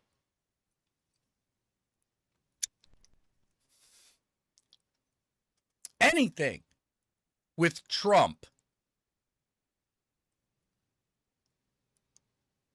and Trump is not the lesser evil of anything. He is the evil. He's Lex Luthor. The evil. Yeah. He's a really dumb Lex Luthor, but still. Yeah. So, yeah, he's a really bad Lex Luthor, but still. You know, that's one of those, like, But you want to talk about having to vote for the lesser of two evils. I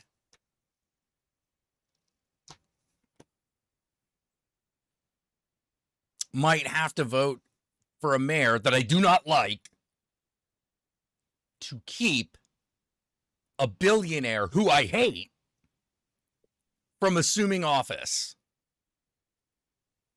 And them's the decisions you get to make, kids.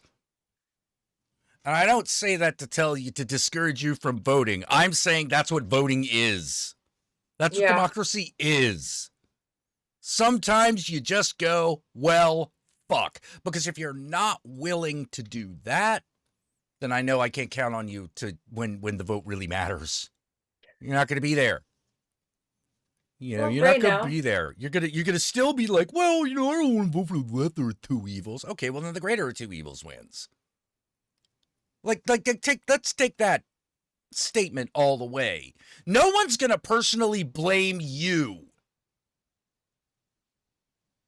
when someone gets elected, unless you won't shut up about who you're electing and they suck.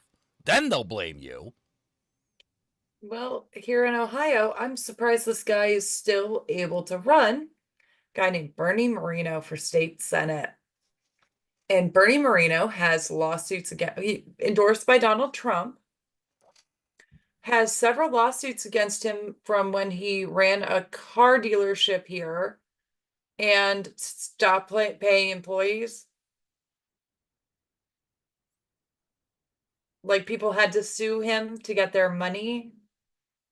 And that's just fine. That's just American as apple pie. I don't get it. He tells me that I don't have to do anything and that I'm right. So I voted for him. Well, Sherrod Brown gave tax cuts to immigrants. Good. As opposed to what? Himself? Ah. You know, as opposed to himself, like right. Well, that's what I would do. You need to, okay, maybe some people shouldn't vote. Seriously. You know, like turd sandwich versus giant douche. Yeah, sometimes it does come down to that. But everyone thinks that every presidential election is like that. Every election is like that. It isn't. No. It isn't. Sometimes there is a clear deserved victor. You know, I don't want fascism. Yeah, I'm okay with that. I'm okay with not Nazis. You know, like it's like when I was talking the other day about what the difference between what me and Yogi do and what people who believe in reptilians rule the world do. And that there actually is this line. There's a line. And that line is anti-Semitism. Now, I would not have guessed that. I would have guessed that anti-Semitism was somewhere way farther away from the line. Like you have to go way farther down that rabbit hole in order to like get to the anti-Semitism part. That there was a finer... No, it's actually very close to the surface. Yeah, it's right on that line. The minute you're anti-Semitic, no, you're a crazy conspiracy theorist. That's it. You're not thinking about alternative possibilities. You're not being a mystic. You're just a fucking fascist. You're a fascist conspiracy theorist who is now dangerous to everyone around them. Yeah. I got a story to tell you. This happened a little while back. Oh, yeah? But trolling Trump supporters. Okay. In my car. 4-way intersection. They're on each corner. And I'm trying to get my iced coffee and gas before work. And I'm trying to figure out why everybody is fucking honking. Then I see them. Oh, dear. I get stuck at the light right across from one of these groups. And I put on Green Day playing No Trump, No KKK, No Fascist USA. Okay. And just start blasting it top volume in my car. And they're looking at me and I'm looking at them. And we just keep making eye contact. And they start to yell at me. And I said, save a fucking cat. Drove, got my iced coffee. Got stuck by more Trump supporters on the way back, and I started playing Tomorrow Belongs to Me from Cabaret. And just holding up my middle finger and like, yeah. Oh my God. Oh, I'm sure you've heard this song before, guys. No. Donald Trump. It's the little things you can do. Yeah, nigga, fuck Donald Trump. But also, just go save a cat. Yeah. No, fuck Donald Trump. Like Nipsey Hussle said. We don't want you here. No. We don't like you. I don't want him here. I don't. He can move to another country. He can be deported. I will take 10 million with a million. I would rather hang out with Haitian immigrants. I will take all the immigrants everywhere over Donald Trump. I will take all of Mexico over Donald Trump. And all of it. The Jack whole White, thing. Icky thumb. Kick yourself out. You're an immigrant too. Well, you can't be a pimp and a prostitute too. Yeah. Sorry. You know, I will take every illegal immigrant currently in. I will take the ones thinking about coming over. Just thinking about it. Haven't even made a decision yet. They're just wondering. Every one of them over Donald Trump. He can go to hell. He can fucking choke on a bag of dicks. He can fucking, I hope him that and his when... couch fucking buddy. Yeah, I hope that, like, when he dies, his whole colon prolapses in his pants and everyone sees it. And I want his last fucking image of the world to be everyone simultaneously laughing at him. You know, I want him to know that nobody loves him. I want him to die unloved and ridiculed for the little fucking punk he is. For the little fucking goddamn meaningless little shit that he is. You know? He's insane. Yeah. And you want him running our country. Okay. And I want him to try to come back with the dumbest I am rubber, you were glue fucking thing. So I could just look at him as he dies, and as the light goes out, I just say, at least I got my hair. It's like what the mayor of New York said, all my haters become waiters at the table of my success. I'm like, that is some weird, crazy shit. I love it, though. I don't love you. I love it, but you still suck. And can we also give props to Sabrina Carpenter for technically starting off the investigation that led to the downfall of the mayor of New York? How did that happen? Okay, so Sabrina Carpenter, espresso chick, right? Mm-hmm. She shoots a music video in a church in New York. Archdiocese of New York gets wind of the fact that a music video was allowed to be shot in one of the larger churches. And they're like, how the fuck was this allowed to happen? This is a sacred space. This is not, her dancing on the altar is not okay. So they start to investigate the priest that runs that church, who has been making payments to the mayor of New York. And that sparked this all. That's how the corruption was uncovered. So thank you, Sabrina Carpenter, in a little black dress, dancing on a fucking Catholic church altar, for busting the mayor of New York. Nah. Lady Liberty sees you. No. Horror Babylon's got your number. Don't. I'm so proud of you, you little Nepo baby. Don't fuck. You're fucking with cosmic forces, man. You don't even know. The vagina has cosmic powers. It brings things into existence. We shoot white goo into it, and then 9 months later, a baby comes out. And it still doesn't stop bleeding. That is an eldritch god, and I will have no argument. And you will say it like it is a good thing. I will still remember that's one of my favorite jokes of South Park. Mr. Garrison, why aren't you married? I don't trust anything that can bleed for a week and keeps on coming.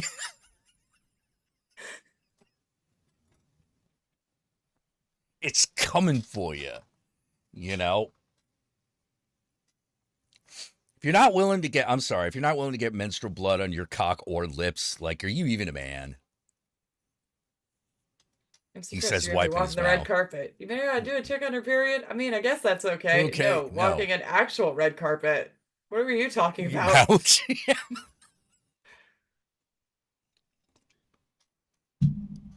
God. Oh man, yeah. I think that's another wonderful thing that's come this week is Melania Trump accidentally saying that the 2 assassination attempts were miracles. Now, to be fair, she meant that he survived was a miracle. But she said that the assassination attempts against my husband, they were miracles. And it's like, I just want that clip. I don't care what she was actually trying to say. Well, nobody does. Nobody does. Oh, Melania, you were the worst first lady. You want to get You were the worst first lady, and that's gonna be true even when the first lady is Kamala's husband. We love you, Dave. Yeah.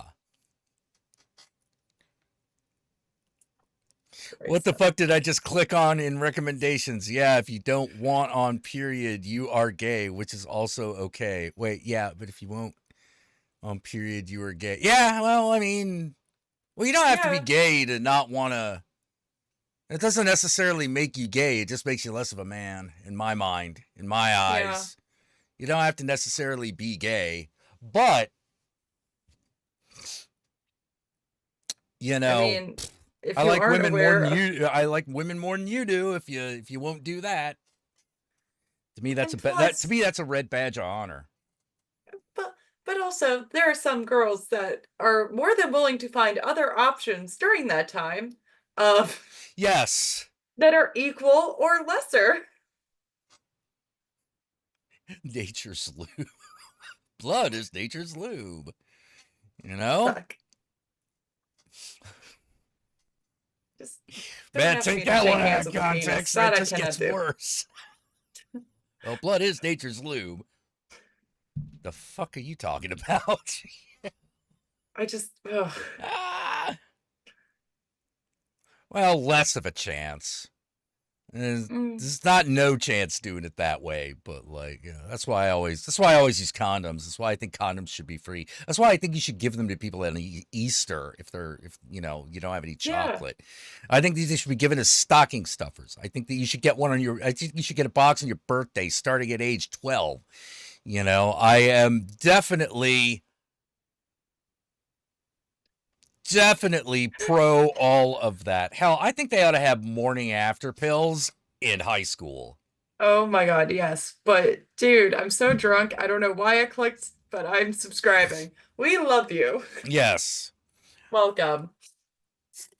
Well, like, I'm also pro tampons and maxi pads in girls' bathrooms in school. Yeah. Because I'm like, Shit should yeah. be free. Like, why? You do know what those are for, right? You know, they should definitely also be in fucking every Catholic school fucking bathroom because they have to wear those little skirts. Well, that's Holy just so crap. Father Tom could get a better look.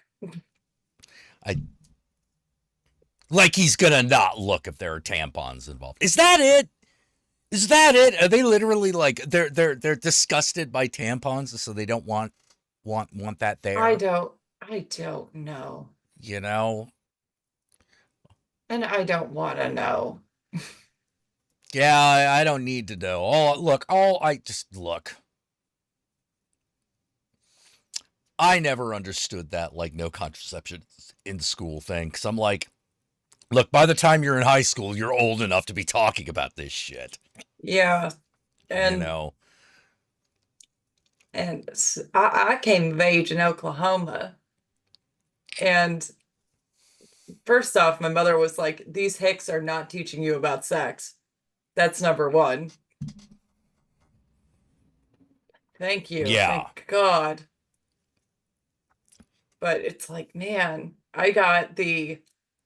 Can you get pregnant if you fuck your cousin? Is one of you male and the other female? Yes. At least nominally?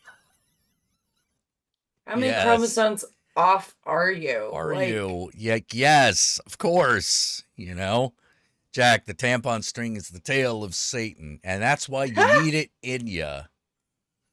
That's why you need it in you, because that's the tail of Satan. You got to put the rest of that in. That's just him. Look, that's him doing you a favor, so you could tug on it when he's going in the wrong place. Just be like, no, Satan, to the left. There we go. Yeah. You know. You done? Yeah, we done. We got okay. Because when you pull it out.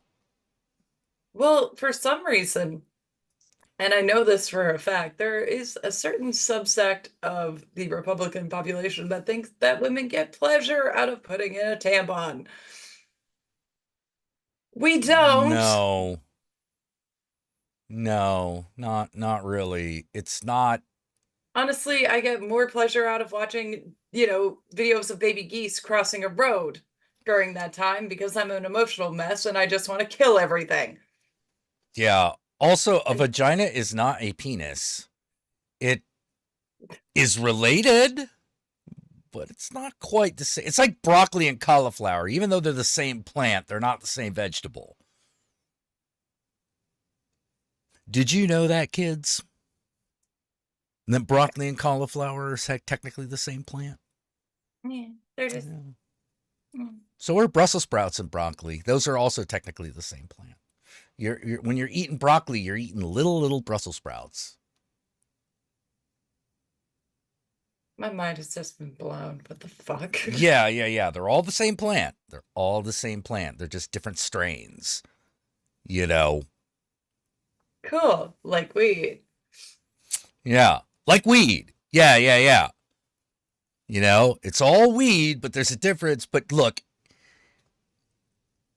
if we could separate weed into indicas and sativas, where the fuck that means? Yeah, no. I actually went to a local dispensary recently. Yeah. Well, I was on my arm surgery, and I gotta say, it was so professional. It was so nice. I had no idea what the fuck they were talking about, but god damn it. Do you want more of a body high or a head high?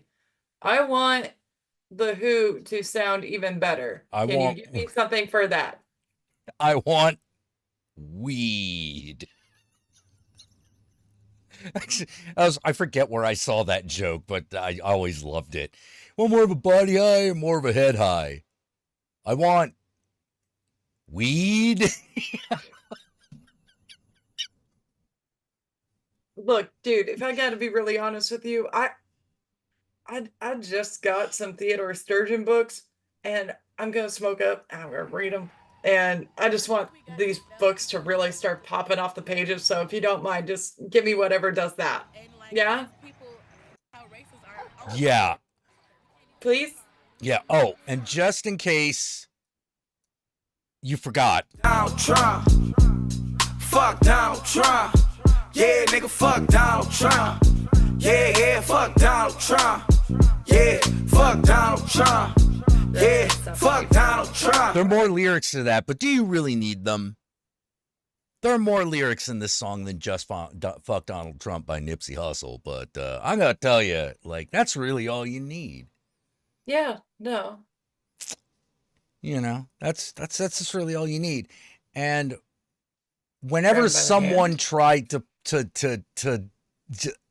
I felt like I was going crazy for the longest fucking time, because when people were kind of trying to like both sides it when it came to Donald Trump, I was like, no, you don't both sides it with Donald Trump. That's how he wins.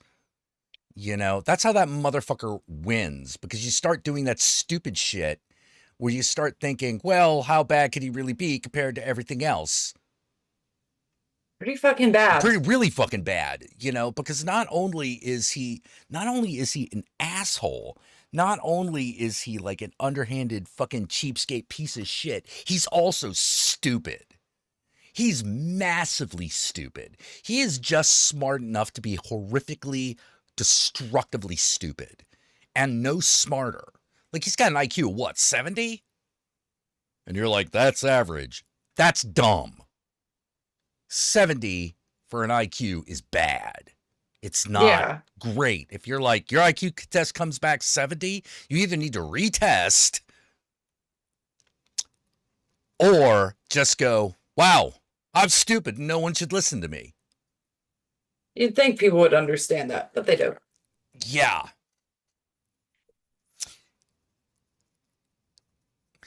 You know, replace Drake with Trump and not like us. Oh, God, yeah. Yeah. Mm-hmm. I see. Oh, and have you been following the P. Diddy shit? Because that's just what's nuts. Anything new? Have you seen the picture of the kiddie pool full of dildos?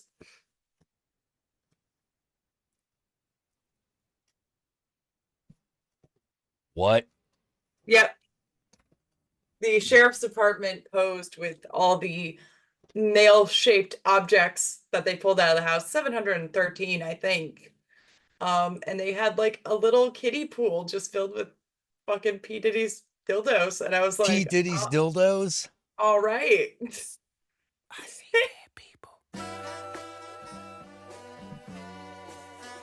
Hold on.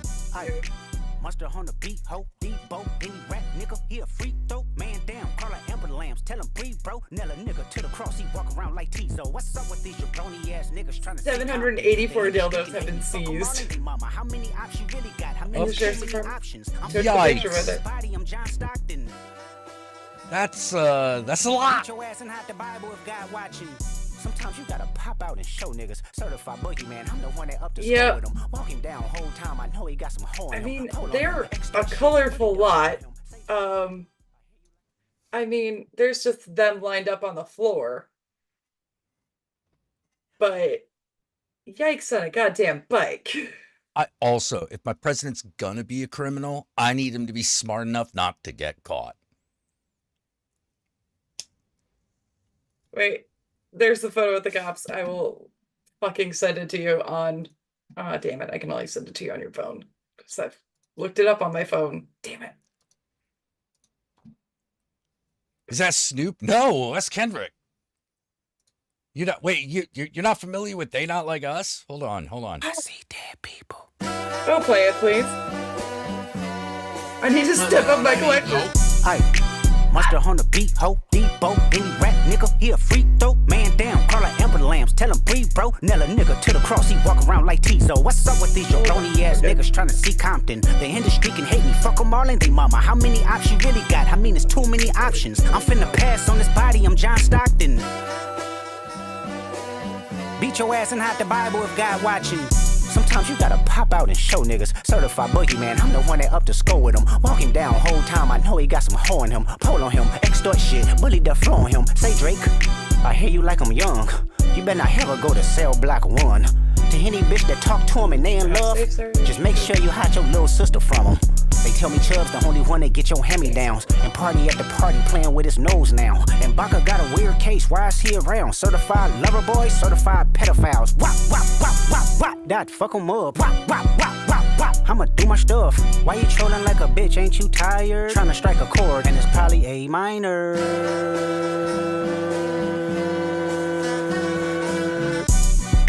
They not like us. They not like us. They not like us. Yeah, that's Kendrick Lamar. You know, that was him doing a song about Drake. Good stuff. Good stuff. Oh, Synathogs, like I should just plan on chain smoking when you both are live. Yeah. Plan on it. That's what we do. Yeah. You know, why do we smoke? Because we're that angry. I know that's a part of it for me. You That's know, what we it's gotta like, do, man. I'm smoking so I don't just punch the next person I see sometimes. You know. Your mouth took a week to close. Oh yeah, no. Like the minute that song came out, I was like, no, stop it. Call the morgue. There's been a murder. I'm like, nah, Drake's done. He's done. He is absolutely fucking done. Oh yeah, the P. Diddy story is fucking wild. And the other thing that I'm like wondering about P. Diddy, this is my only real question at this point. When that guy goes to jail, because trust me, he's going to jail. Yeah. There's no way he does not go to jail. Not enough white people like him. I said it. But he's going to jail. So, my question is this. Yes. What happens then? Does he maintain his control like Kingpin? Or it all goes to Jay-Z, obviously. Yeah.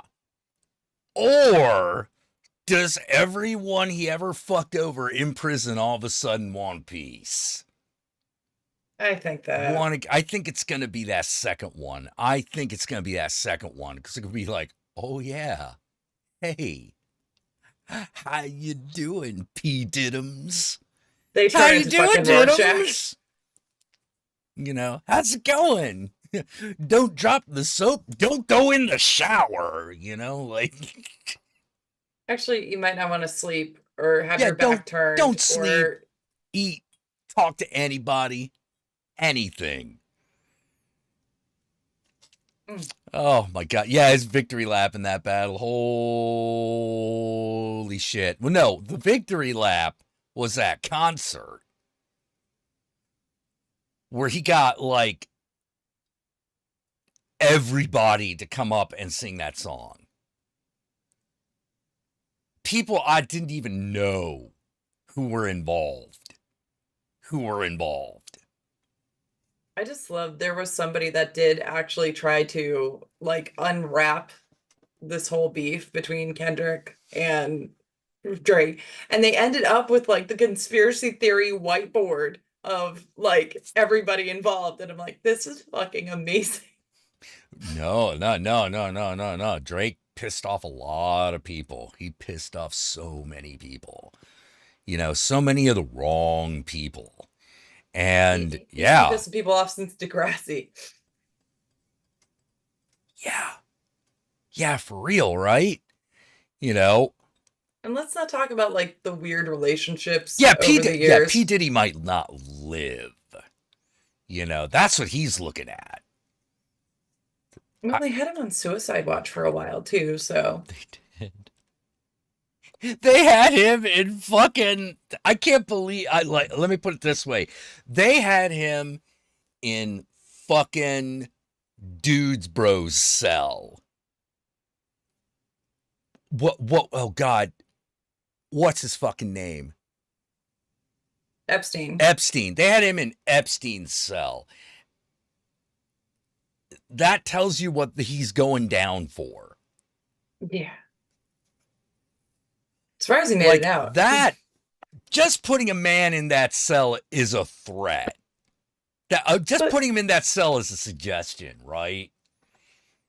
You know, you might want to take the easy way out. Because the hard way is going to be real hard. Good Lord. Yeah, same place as Epstein. Like I said, that is not failure to communicate. Holy shit, that is loud and clear. Well, they don't pull out like 100,000 gallons of fucking lubricant from your house. 784 and also, dildos. Like, you would be hard pressed to find a dildo salesman with that many. And then you also have to think about, the fact that they found a bunch of unmarked weapons, that kind of shit in his house. And if you know the things that people theorize that he was involved in, that shit gets real suspect real fucking quick. He blew up dude's car to send a message. He ain't gonna forget that. People ain't gonna forget that. And if it turns out he actually was involved in like Tupac or Biggie's murder, either one, he's done. He's done. It's just, the question is not if, it's when. Oh, people are going to be all over that. They're going to be all over that stuff. Like, when P. Diddy gets shanked, we're going to know. You think Dahmer went down quick? Ain't seen nothing. You ain't seen nothing. Look, this is some Lincoln Stern territory. The best they can hope for is to have him buried in secrecy so his grave don't get violated. But I swear there was something about P. Diddy being involved that people have been talking about for a while. And now it's like, yeah, he was one of the prime sus. He was one of the prime guys believed to have been behind it. Like, and now they find him the stash and of Suge Knight.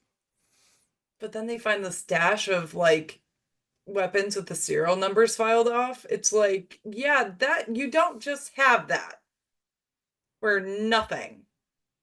No. Just saying. No. That's the other thing.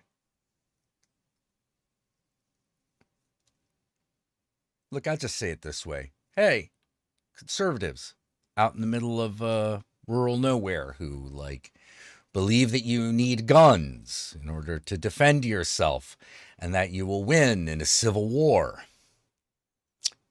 If you don't fit that total description, I ain't talking to you. I'm not talking to you. I don't mean you. I don't know who that leaves, but Oh, the fuckers and pigs but knuckle Arkansas. we'll do due diligence here. My question is to those who do fit that description is this.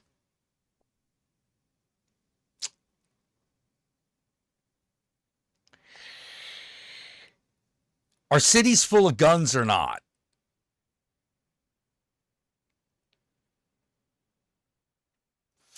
Is the urban element filled with guns or not? Because I can tell you the answer. But it does mean some of your assumptions do need to be reevaluated.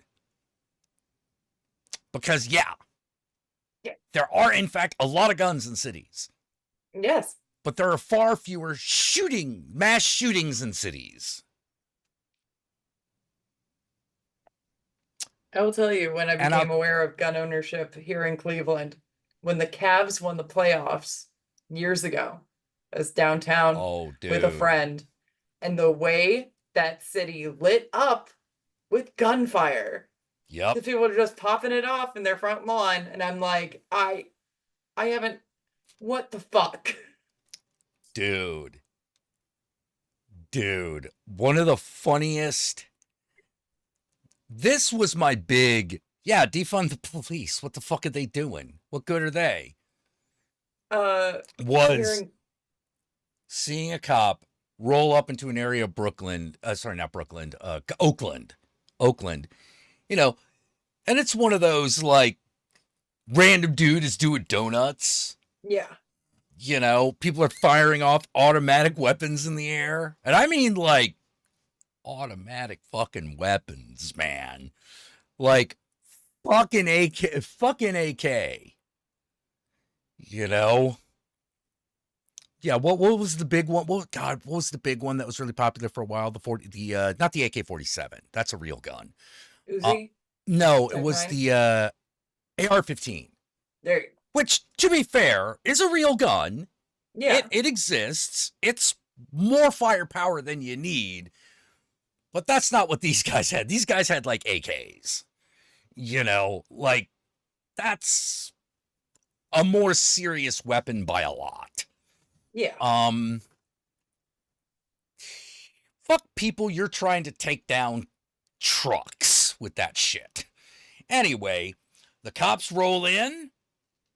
Everyone yells. The cops roll out. Yeah, no. And I'm like, look, I understand that sometimes you got better things to do tonight than die. But if you already have the military hardware and you're not going to use it, then you don't need it. Yeah. Then you don't need it. You know, so you don't get it. And you should probably, I'm actually kind of starting to think that people shouldn't have guns, period. Yeah. You know? I think that too. Yeah, the AK-47, the proletarian gun. Well, and here in Cleveland, apparently yesterday and day before, 7 streets were shut down by people who were pointing airsoft rifles in different cars. Like, they shut down the streets, and the mayor's going nuts. The mayor's office is going nuts. The sheriff's department's going nuts because crime was down. And then in one day, 7 streets get shut down because of these fucking kids, right? Yeah. And I keep going off on Tommy. That's your best friend, my son, right? From a long time ago, our mayor has been my son's best friend. I don't know why. But cut to when this guy was running for election, and I was taking my son home from having a hearing test done. He had to be put under. This boy, while I was stuck at a light in downtown Cleveland, talked to the billboard of this man, right? Just a billboard on the street. And he was talking at him. little baby Bibble Babble in the backseat of the car, but was talking to this billboard of the mayor of Cleveland. And I'm like, okay. So I keep going to him and I'm like, hey, buddy, what the hell's going on with your best friend here? Mom, I don't know him. I don't know what's going on. And I'm like, thank God you don't. Because this is laughable at this point. Yeah. Yeah. Which,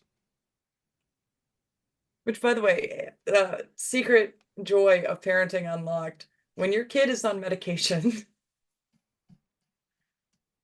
it is always the most fun shit. Yeah. Actually, another thing that I love to bring up. Yes. I love to say, whenever I run into someone who brags about the AR-15, which one? Which one? Which options does it have? That's a big deal. Yeah. Like, that's actually a big deal. Just because, I mean, they all fire the same ammo. You know, they all fire the same ammo. Do you have the shoulder stock? Do you have the extra inch on the barrel? Do you have the scope on the barrel? Yeah. Do you have the plastic grips or do you have the metal grips? Do you... Yeah, it's not the world's greatest gun, but it's a Swiss Army gun. Yes. Like, it's kind of a Swiss Army gun. Like, don't get me wrong. You get shot with it, you're probably gonna, you shoot someone with it, they're gonna die.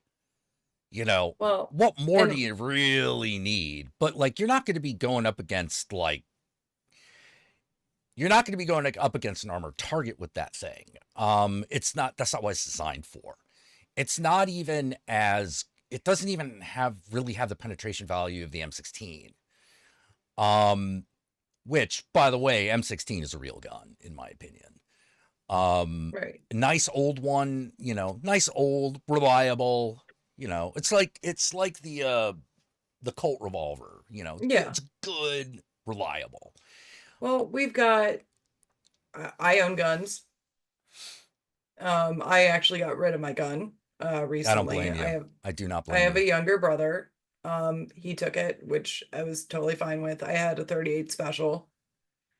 And I was like, nope, take this away, please. Like, I had it in my lockbox. I was fine with it being in the house. There was no way my son would ever find it.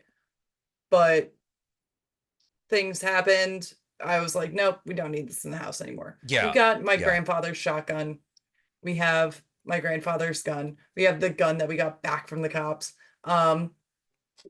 which is the story in itself. But then one day my younger brother comes up and he's like, so they outlawed being able to buy an AR-15 in Ohio.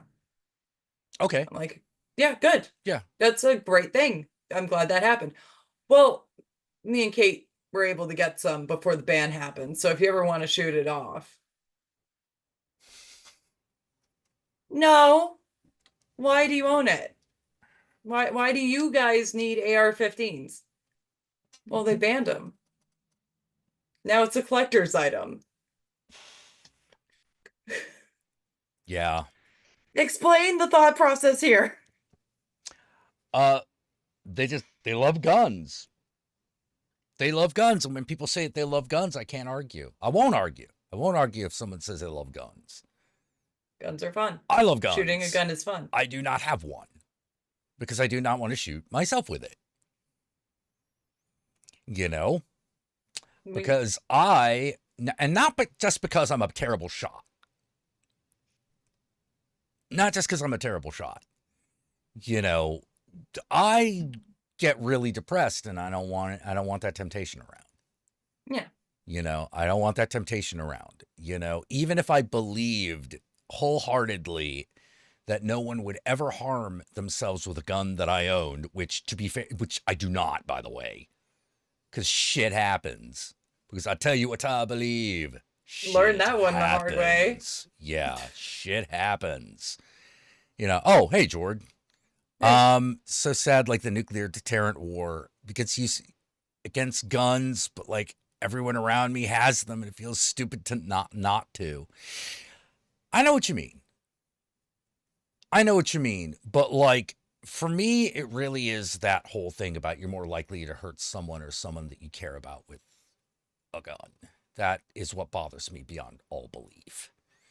You know, I don't know how you get around that. Yeah, you don't. Yeah. I do agree that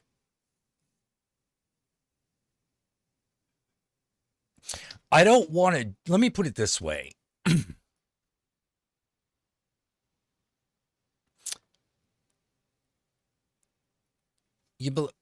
Say you believe in the Second Amendment, sake of argument, Yeah. And you believe in it unilaterally. Fuck that well-regulated part. Just unilaterally, all citizens should be allowed to have any weapons that they can get their hands on. Why do we arrest kids for having knives? Yeah. You would think that the same rule would apply. It's a knife. It's a knife is also a tool. It's a stabby pokey thing. Yeah, it's a stabby pokey thing that you can do a lot of things other than hurt people with. Which I could probably very successfully make the argument that guns are specifically designed around killing people. Yes. But whatever.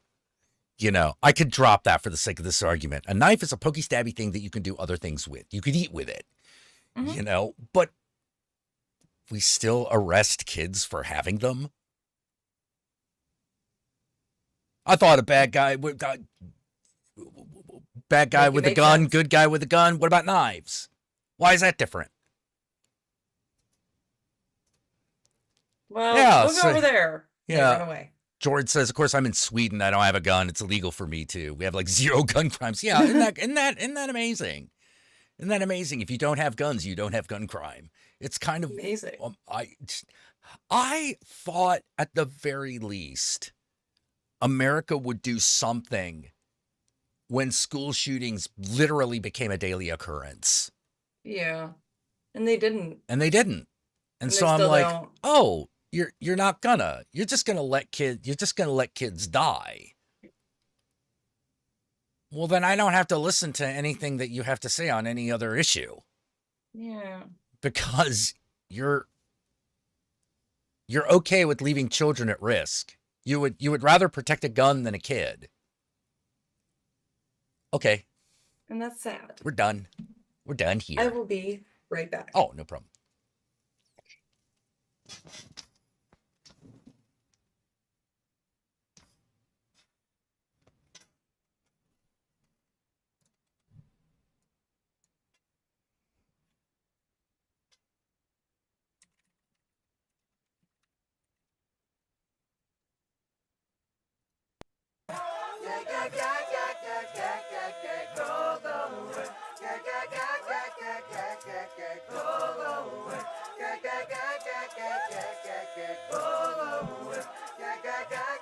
Yeah, no, I know what you mean, your word. No, it's not normal. It's not okay. Like, that's something that you look at from wartime and are horrified by.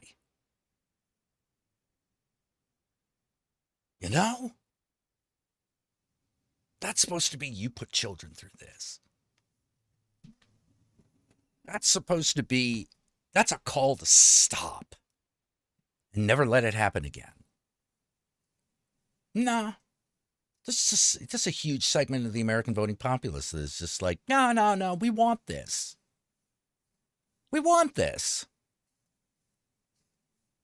Really? I don't care if guns are a part of the culture and the culture is wrong. Then the culture's wrong.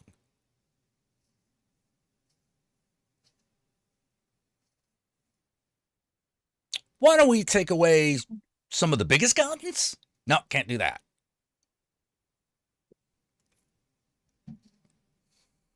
Well, then only criminals will have guns. Criminals got guns now. Yeah.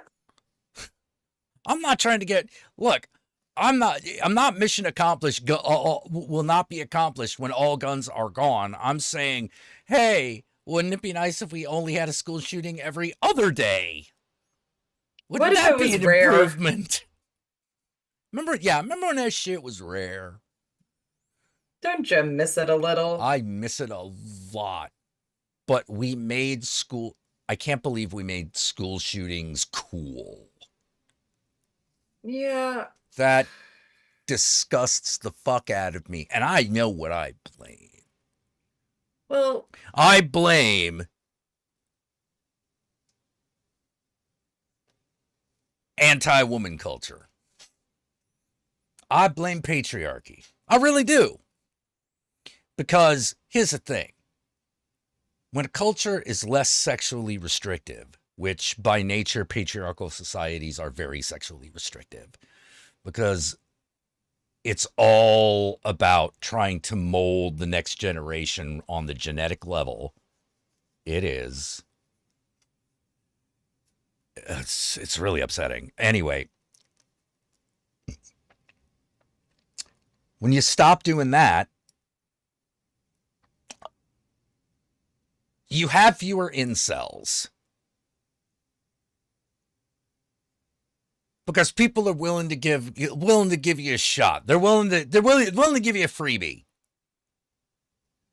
Just so you'll shut up. Get into a sexually restrictive society, all of a sudden that comes with a lot more risk.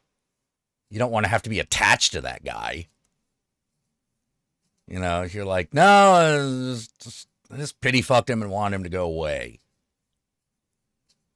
But then maybe that guy will change eventually. Maybe. Now they're locked in and there's no way out. That's why they're picking up guns and killing people. Because there's no way out.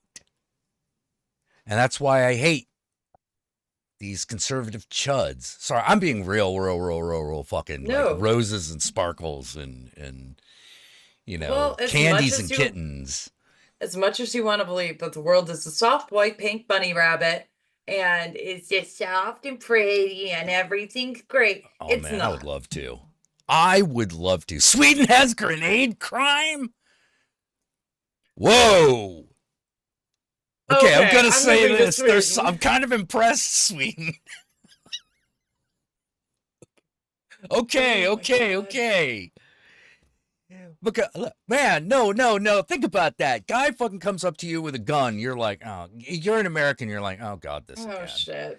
You know, oh, God, this really? again. Dude pulls out a grenade. You're going to be like, whoa. What the fuck? Oh, man.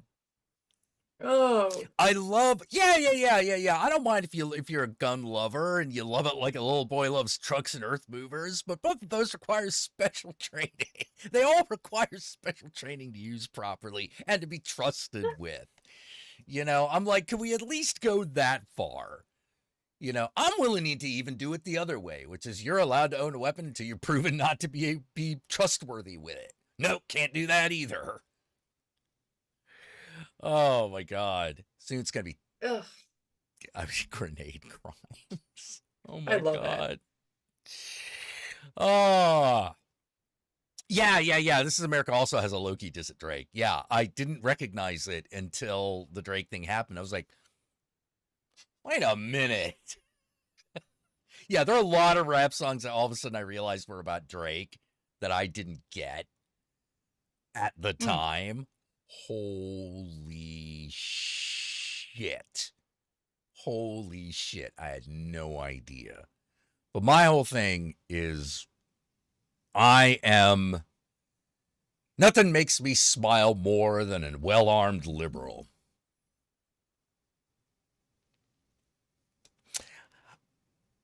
I think that's fantastic. I think it's wonderful. But I don't know where I was going with that. Nope. It just makes me smile. You know? Yeah, so I think what I was saying is I had high hopes for humanity. And I have been very disappointed. And I'm realizing maybe it's time. The Courtney Love of rap. Yeah, kind of. Well, Drake had more talent, to be fair. I didn't like his music, but that doesn't mean it wasn't good. You know, he had hits. He had legitimate hits. Hotline Bling. Yeah, he had legit hits. So, you know, I got to give him that. Can't take that away from him. I could take the award statues and the golden records away from him, but I couldn't. I can have but I can't umbrage take the with his- laurels. I can't take the laurels. You know, I can take umbrage with his relationship with Millie Bobby Brown. I can have problems with that. They were best friends. oh, she was a that's teenager. upsetting because she's real young. Yeah, this was like She was real young. first, second season of Stranger Things is when this happened, and I was like, "Yikes on a fucking bike! Is anyone gonna say anything?" yeah, yeah. You know, that's not like you know what I wish?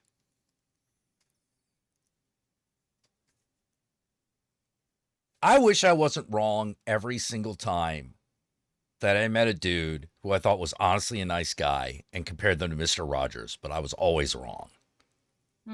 Was always wrong. There's a deep. Apparently, Mr. Rogers was the only guy who didn't have a deep rot inside of him, who was a really nice person. You know? I can't wait. I can't wait to find out that Tom Hanks is actually a dick. Well, he is a Republican. You know, he's. Oh, there we go. We got my answer. Yeah. He's a Republican. He's not a Trump supporter, but he is a Republican. But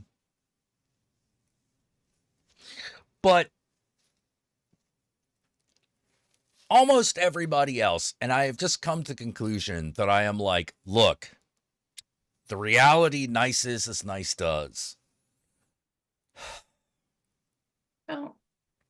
And my dad said the other day, I remember being proud to be a Republican. And I'm like, yeah, that must feel weird, right? Yeah. I also remember the fucking months and months of fighting between my parents because my mom was going to vote for Gore and my dad was going to vote for Bush. Yeah. And being a little kid and clocking it, that was like the first time I ever saw them really disagree about something that I had seen on TV. I'm like, what do you mean? Why can't you just agree on this one thing? No. Your mom was a Gore person, or? Yes. And my dad wanted Bush. And then at school, they did a fake election. And I'm like, but if Al Gore won at our school, then why didn't he win anywhere else? Because they didn't count your votes because you're a child. What the fuck? The system's rigged, man. Yeah, well, yeah. Yeah. You're learning that one early. Well, like, one of the things that confused the shit out of me was that class president did nothing, which I thought was a racket. It's like, I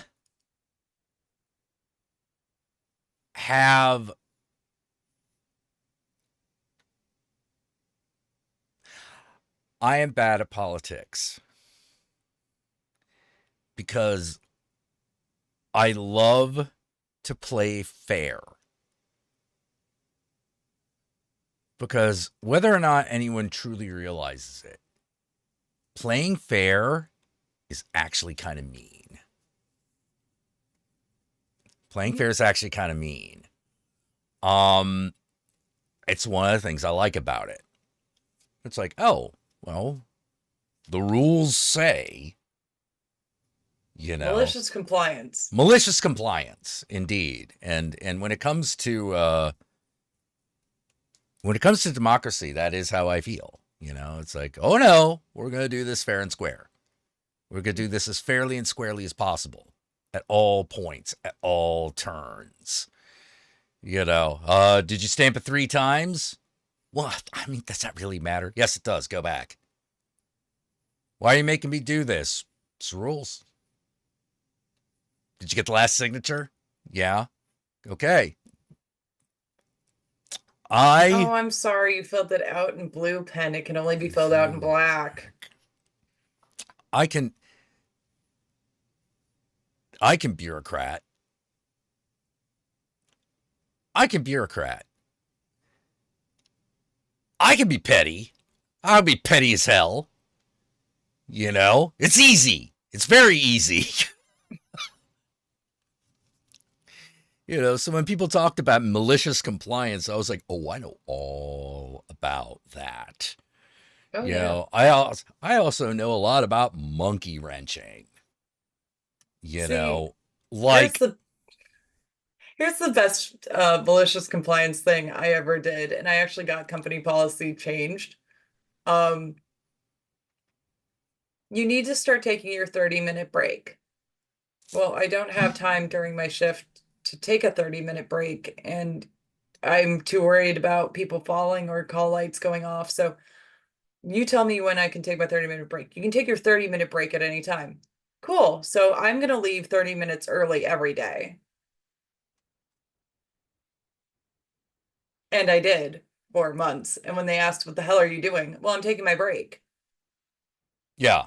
The end of my shift. And then I come back in, I give a report, and then I clock out. Well, now you can no longer take it 30 minutes into your shift or 30 minutes out before your shift ends. It's like, oh, I got you, motherfuckers. Yeah. Well, my thing is still honestly,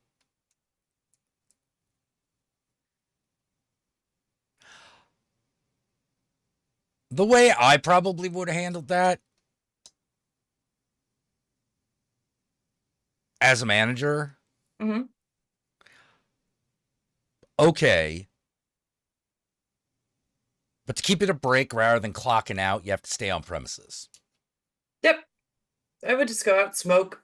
Yeah. It's like, you know, because at that point, the only reason I need you to hang around is in case an emergency happens. You know, so that I know you're around. You know, so we got that extra body in case, like, oh, I don't know, someone's colostomy bags gets set on fire, you know. Okay. You just reminded me of one of the best times I quit a job ever. Yeah. And this isn't the one that I wrote I'm sorry for your loss, it's me, I'm the lost card. So all night, me and my buddy were on 2 people to a hallway, which was nice. Just so nice when you get that, because sometimes you got 30 people to a hallway, and it's nice to have 15 and 15 instead of 30 people on your own. And there was one guy, and he kept climbing out of bed. So we moved him into the dining room so we could keep an eye on him. And he said something like, he was trying to climb out of the chair, and I'm like, sir, why are you trying to get to the floor so bad? He's like, because I see my dog. And we were like, don't like that. Don't like that at all. And I was planning on turning in my note that said, hey, I'm sorry, I cannot give you 2 weeks notice. I'm going to have to quit outright. I am so sorry for leaving you in a lurch. Note that morning. As I'm walking to the manager's office, people start running behind me. That guy coded.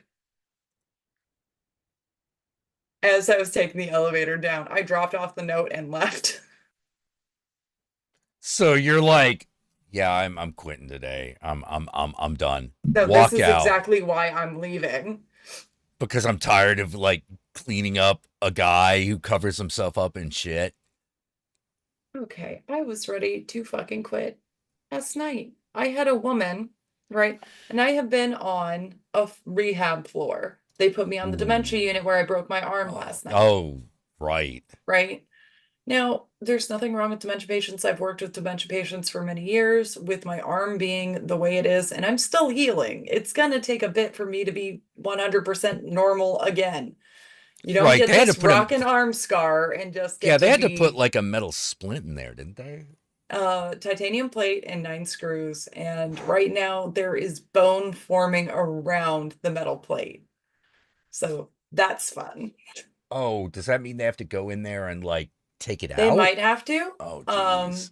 but it shouldn't, if only if it starts to limit my mobility, which it shouldn't. But that's also happening on my dad's spine, which is why it's so his back's so bad. Ooh. Yeah, on the spine, that's bad business. Well, he's essentially a Terminator, quote middle. But all week I've dealt with these very sweet rehab patients, some of whom know that they're basically living in this apartment, and yeah, sweetie, this is the last stop for me, and I'm kind of fine with that. And they're very, one guy put me on the list of his top favorite aides. I'm number one compared to my friend because I have a car and I know more about Disneyland. That's sweet though. Oh, that is cute. Yeah. One lady, I went to go give her meds for the night, and she's like, my sweetie's here. And my friend walked in and she's like, hey, I was gonna change her. And it's like, oh, my honey's here too. And I'm like, hey, what about me? You're my sweetie, she's my honey, and if Steven walks in, he's my baby. And I'm like, aren't you just a dear? I go up to the dialysis floor or the dementia floor last night, and a woman threw a cup of water at me because I asked, do you want an ice water? Well, I don't want it right now. Okay, well, I'm just gonna leave it here for you. It'll be here when you're ready. And she threw it at me. And I'm like, I'm ready to fucking walk. Already, I'm ready to fucking walk. I've been dealing with sweetness and light for 4 days straight. And then you put me with people with behaviors. It's amazing. Or I had one woman who was trying to smack another one because her mind has gone to the point where she will start counting randomly. And that's what she does. She will just 1, 2, 3, 4, 1, 2, 3, 4, 3, 3, 3, 4, 3, 3, 3, 4, right? She'll just start vocal stimming, counting, right? Oh, and this other woman grabbed a dinner tray and was ready to whack her. And I had to be like, yeah, no. The fuck you trying to do? She needs to stop counting. I can't hear Wheel of Fortune. Bitch, what the fuck is wrong with you? It ain't that deep, and you got a TV in your room. Yeah, you could go to the room and watch it, and she could just count out here. Oh.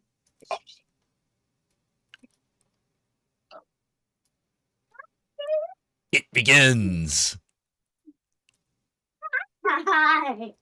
You were so happy to see me. Yeah, I know. Mom. He's waving. Say hi. Hi. Oh, you okay? Yeah, I get cool. Do you want to show Jack your Martian mask? Ooh. One more mask. That.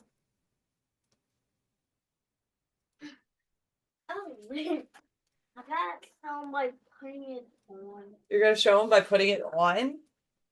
Yeah, probably so I do this. So he gets a better idea. Okay, can I flip the packaging, please? Yeah. No, my Are you seeing this? I'm seeing this it. This is how my lines work when it gets. Oh, you've got your lines memorized? Yeah. Okay. What's your line? Say it. Isn't it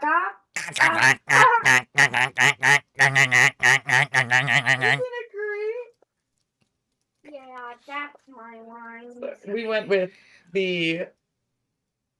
Oh man. Line, Mom, that's nice. my line. Very cool. Oh, you got school in the nice. morning, buddy. You should probably be in bed.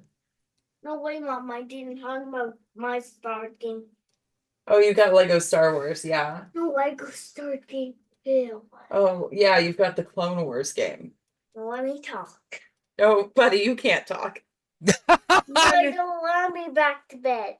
You don't want to be back to bed right now? Yeah. Can you just chill? He's What's 4. The answer is no. He's 5. He's 5. The answer is no. There's no. It's still no. What are you laughing? Oh, you're laughing? Yeah, that's why I. Hey, buddy, can you go put Stay Puft back in your room, please? Oh, it's raining. The rain's kicking up. That means the power's gonna be out. And No, it doesn't all.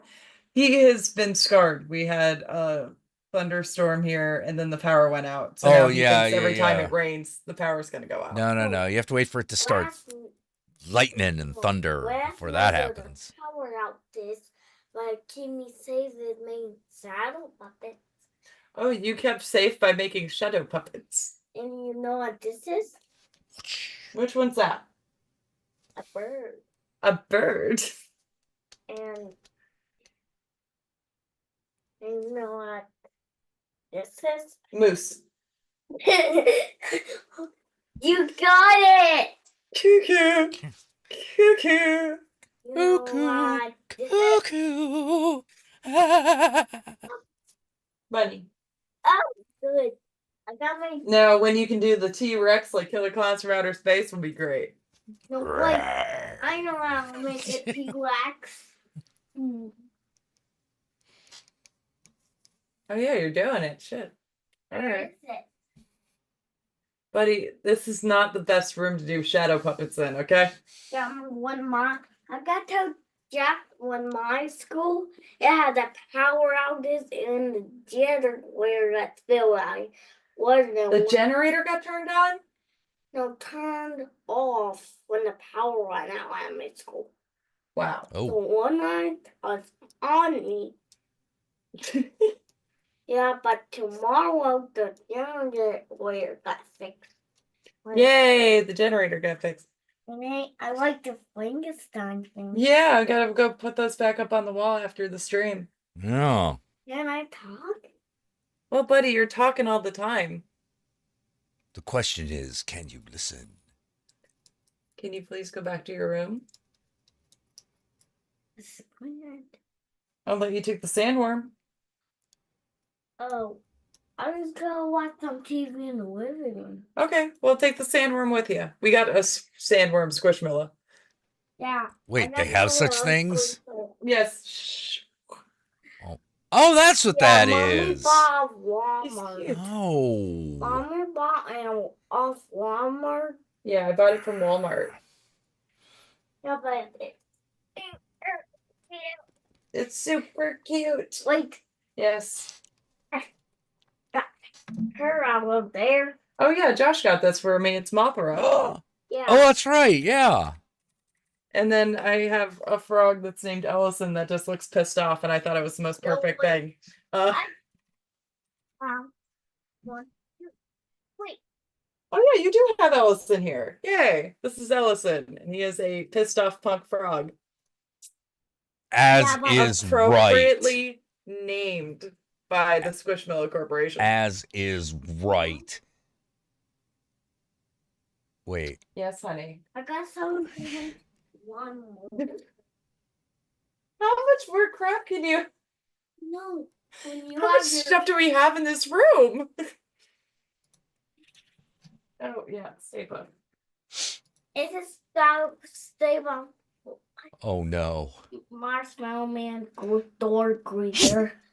Oh no. What? Is this? Oh no, it's not. Okay, whew, I'm safe. What?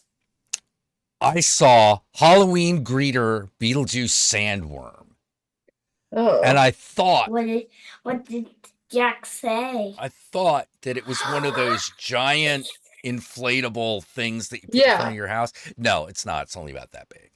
Oh. And I'm like, And that I- seems like a ripoff for I don't- $60, I but at never least see I one. feel Yeah. better because Ooh, I Well, would that's have to awesome. buy a giant one.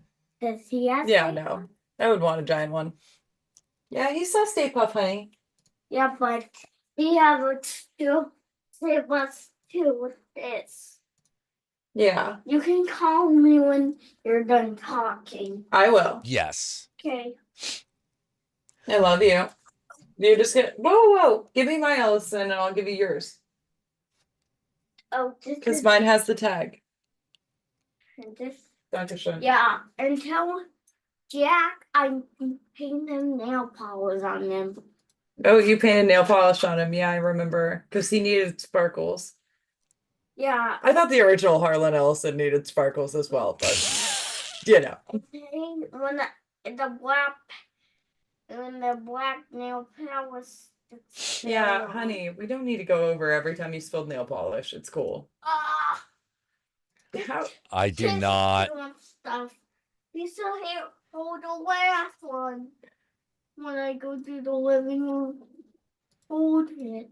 Okay, have fun. Hold the stick for me. Okay, honey, maybe just take turns taking everything. If you can't carry everything, just leave something here, okay? No. I gotta do it by one. Okay. Oh my Yeah, God. take things out of here Killstar one made by their one. own sandworm. Who? Killstar made their own sandworm plush. Huh. Let me see if I can. Hold on. Sandworm. I do Oh, ship Godzilla and shit. Mothra, by the way. Oh, shit. And wait, I need something. Here, Mom. Just this. Show Jack my shirt, my Beetlejuice shirt. Okay. It's a good one. It's Suit Beetlejuice. And Beetlejuice on the back. Oh, Yeah. that is great. When the sailor tied up to that. Baby, you know, I don't like you in here when I'm smoking. Thank you. And I got to stay on as well. So. Yeah, you're gonna come back for the Stay Puff, I know. I could have giant inflatable Beetlejuice sandworm. Yes. For Last piece. oh well. There you go, buddy. This is super heavy. He's not super heavy. I'll leave the door open. I'm not gonna leave my door open. I can close it. You're gonna close it? And don't say goodnight. I will not say goodnight without you. Okay? Love you. I want you to don't forget to say Tommy. The droids of motherhood. Yes. Yeah. The irony is the less he does that, the faster it goes. Yes. Yeah. But there are some days I'm like, I'm gonna miss that. And there are other days where I'm like, if that never happens again, I'll be a lot better for it. Yeah, I find that it probably has to do with a lot with how much sleep you've had in the previous 24 hours. Yeah. Oh yeah. Modern Merch is like, I know. I'm like, yeah. I'm I like love the this. pause before he said no. Yeah. No giant dune sandworm. There might be one of those, but I want the Beetlejuice sandworm. It's better. They also, Spirit Halloween has door covers, and I'm obsessed with them. Ooh. On my garage door in my kitchen, we have Leatherface from Texas Chainsaw Massacre. My door is the Inferno room from Beetlejuice. My brother has Gremlins. My son has a Martian bursting through the door. I forgot. Yes, honey bun. I got the remote for TV. Oh, you lost the little remote for the TV? So I won't watch any. How about you go hang out and watch your iPad in your room? I'm gonna watch you watch, huh? No, please don't. Yeah, it's gonna be fun. No, it's not gonna be fun. It's gonna be fun. It's not gonna be fun. It's gonna be fun. Come on, dork. Wait. Shove off. Come on. Mom, no. Don't turn off. Help me find a little Okay, more. I will.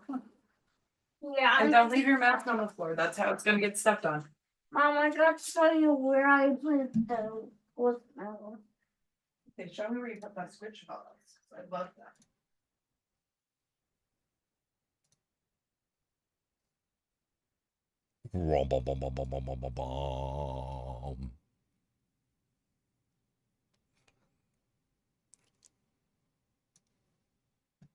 Yeah, they did make that Dune sandworm popcorn bucket that looks like you're fisting something.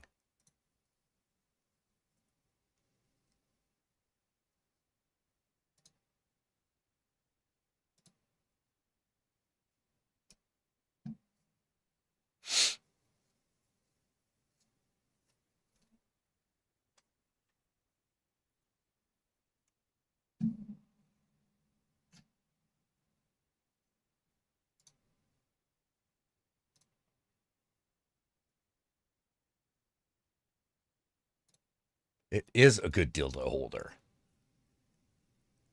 Huh. Huh.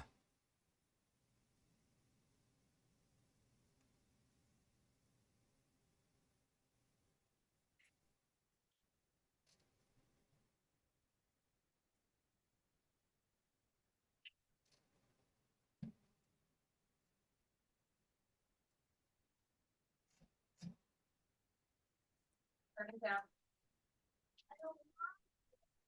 You have to, buddy. People are trying to sleep. Oh, yeah. Interesting. It's terrific. Yes.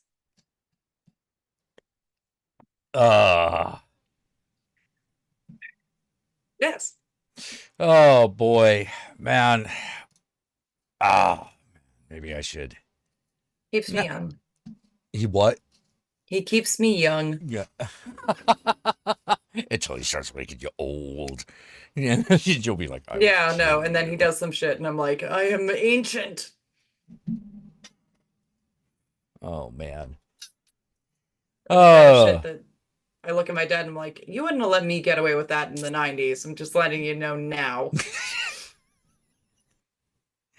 Oh man. No, I just want a giant sandworm. I want a sandworm. I don't get a sandworm. I know, buddy. Where would you put him? In the front. Just out in the front. He'd just be there. That's where he'd be. Get okayed with the other folks. We're putting up a sandworm. We're putting up a sandworm. I ain't taking any shit. Yeah. No shit to be taken at that point. Oh boy. Just giant sandworm. Blah.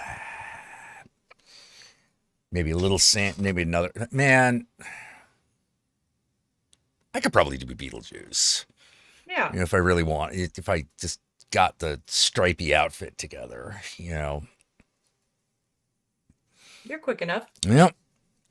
Oh, man. Well, I think I should probably go for now. I shall finish the cigarette and then we shall depart. I want to say it's been great having you on, by the way. It's been lovely being here. And I want to thank everyone again, everyone who gave. They were amazing. Thank you again.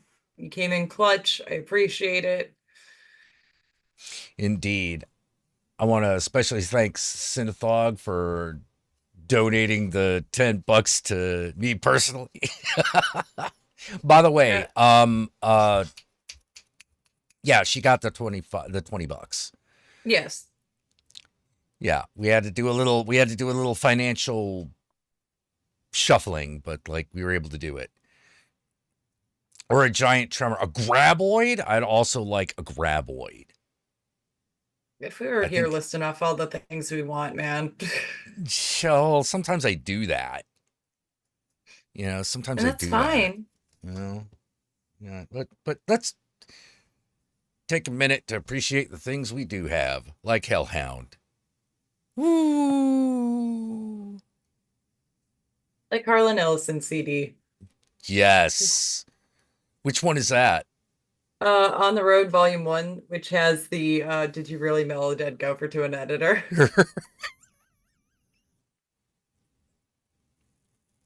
And another one where it's like, you're short. I'm pretty tall when I'm standing on my charisma, shithead. Yeah. That line alone. And a ton of dildos. Yes. Yeah, I'm pretty tall when I'm on top of your mom. So, oh,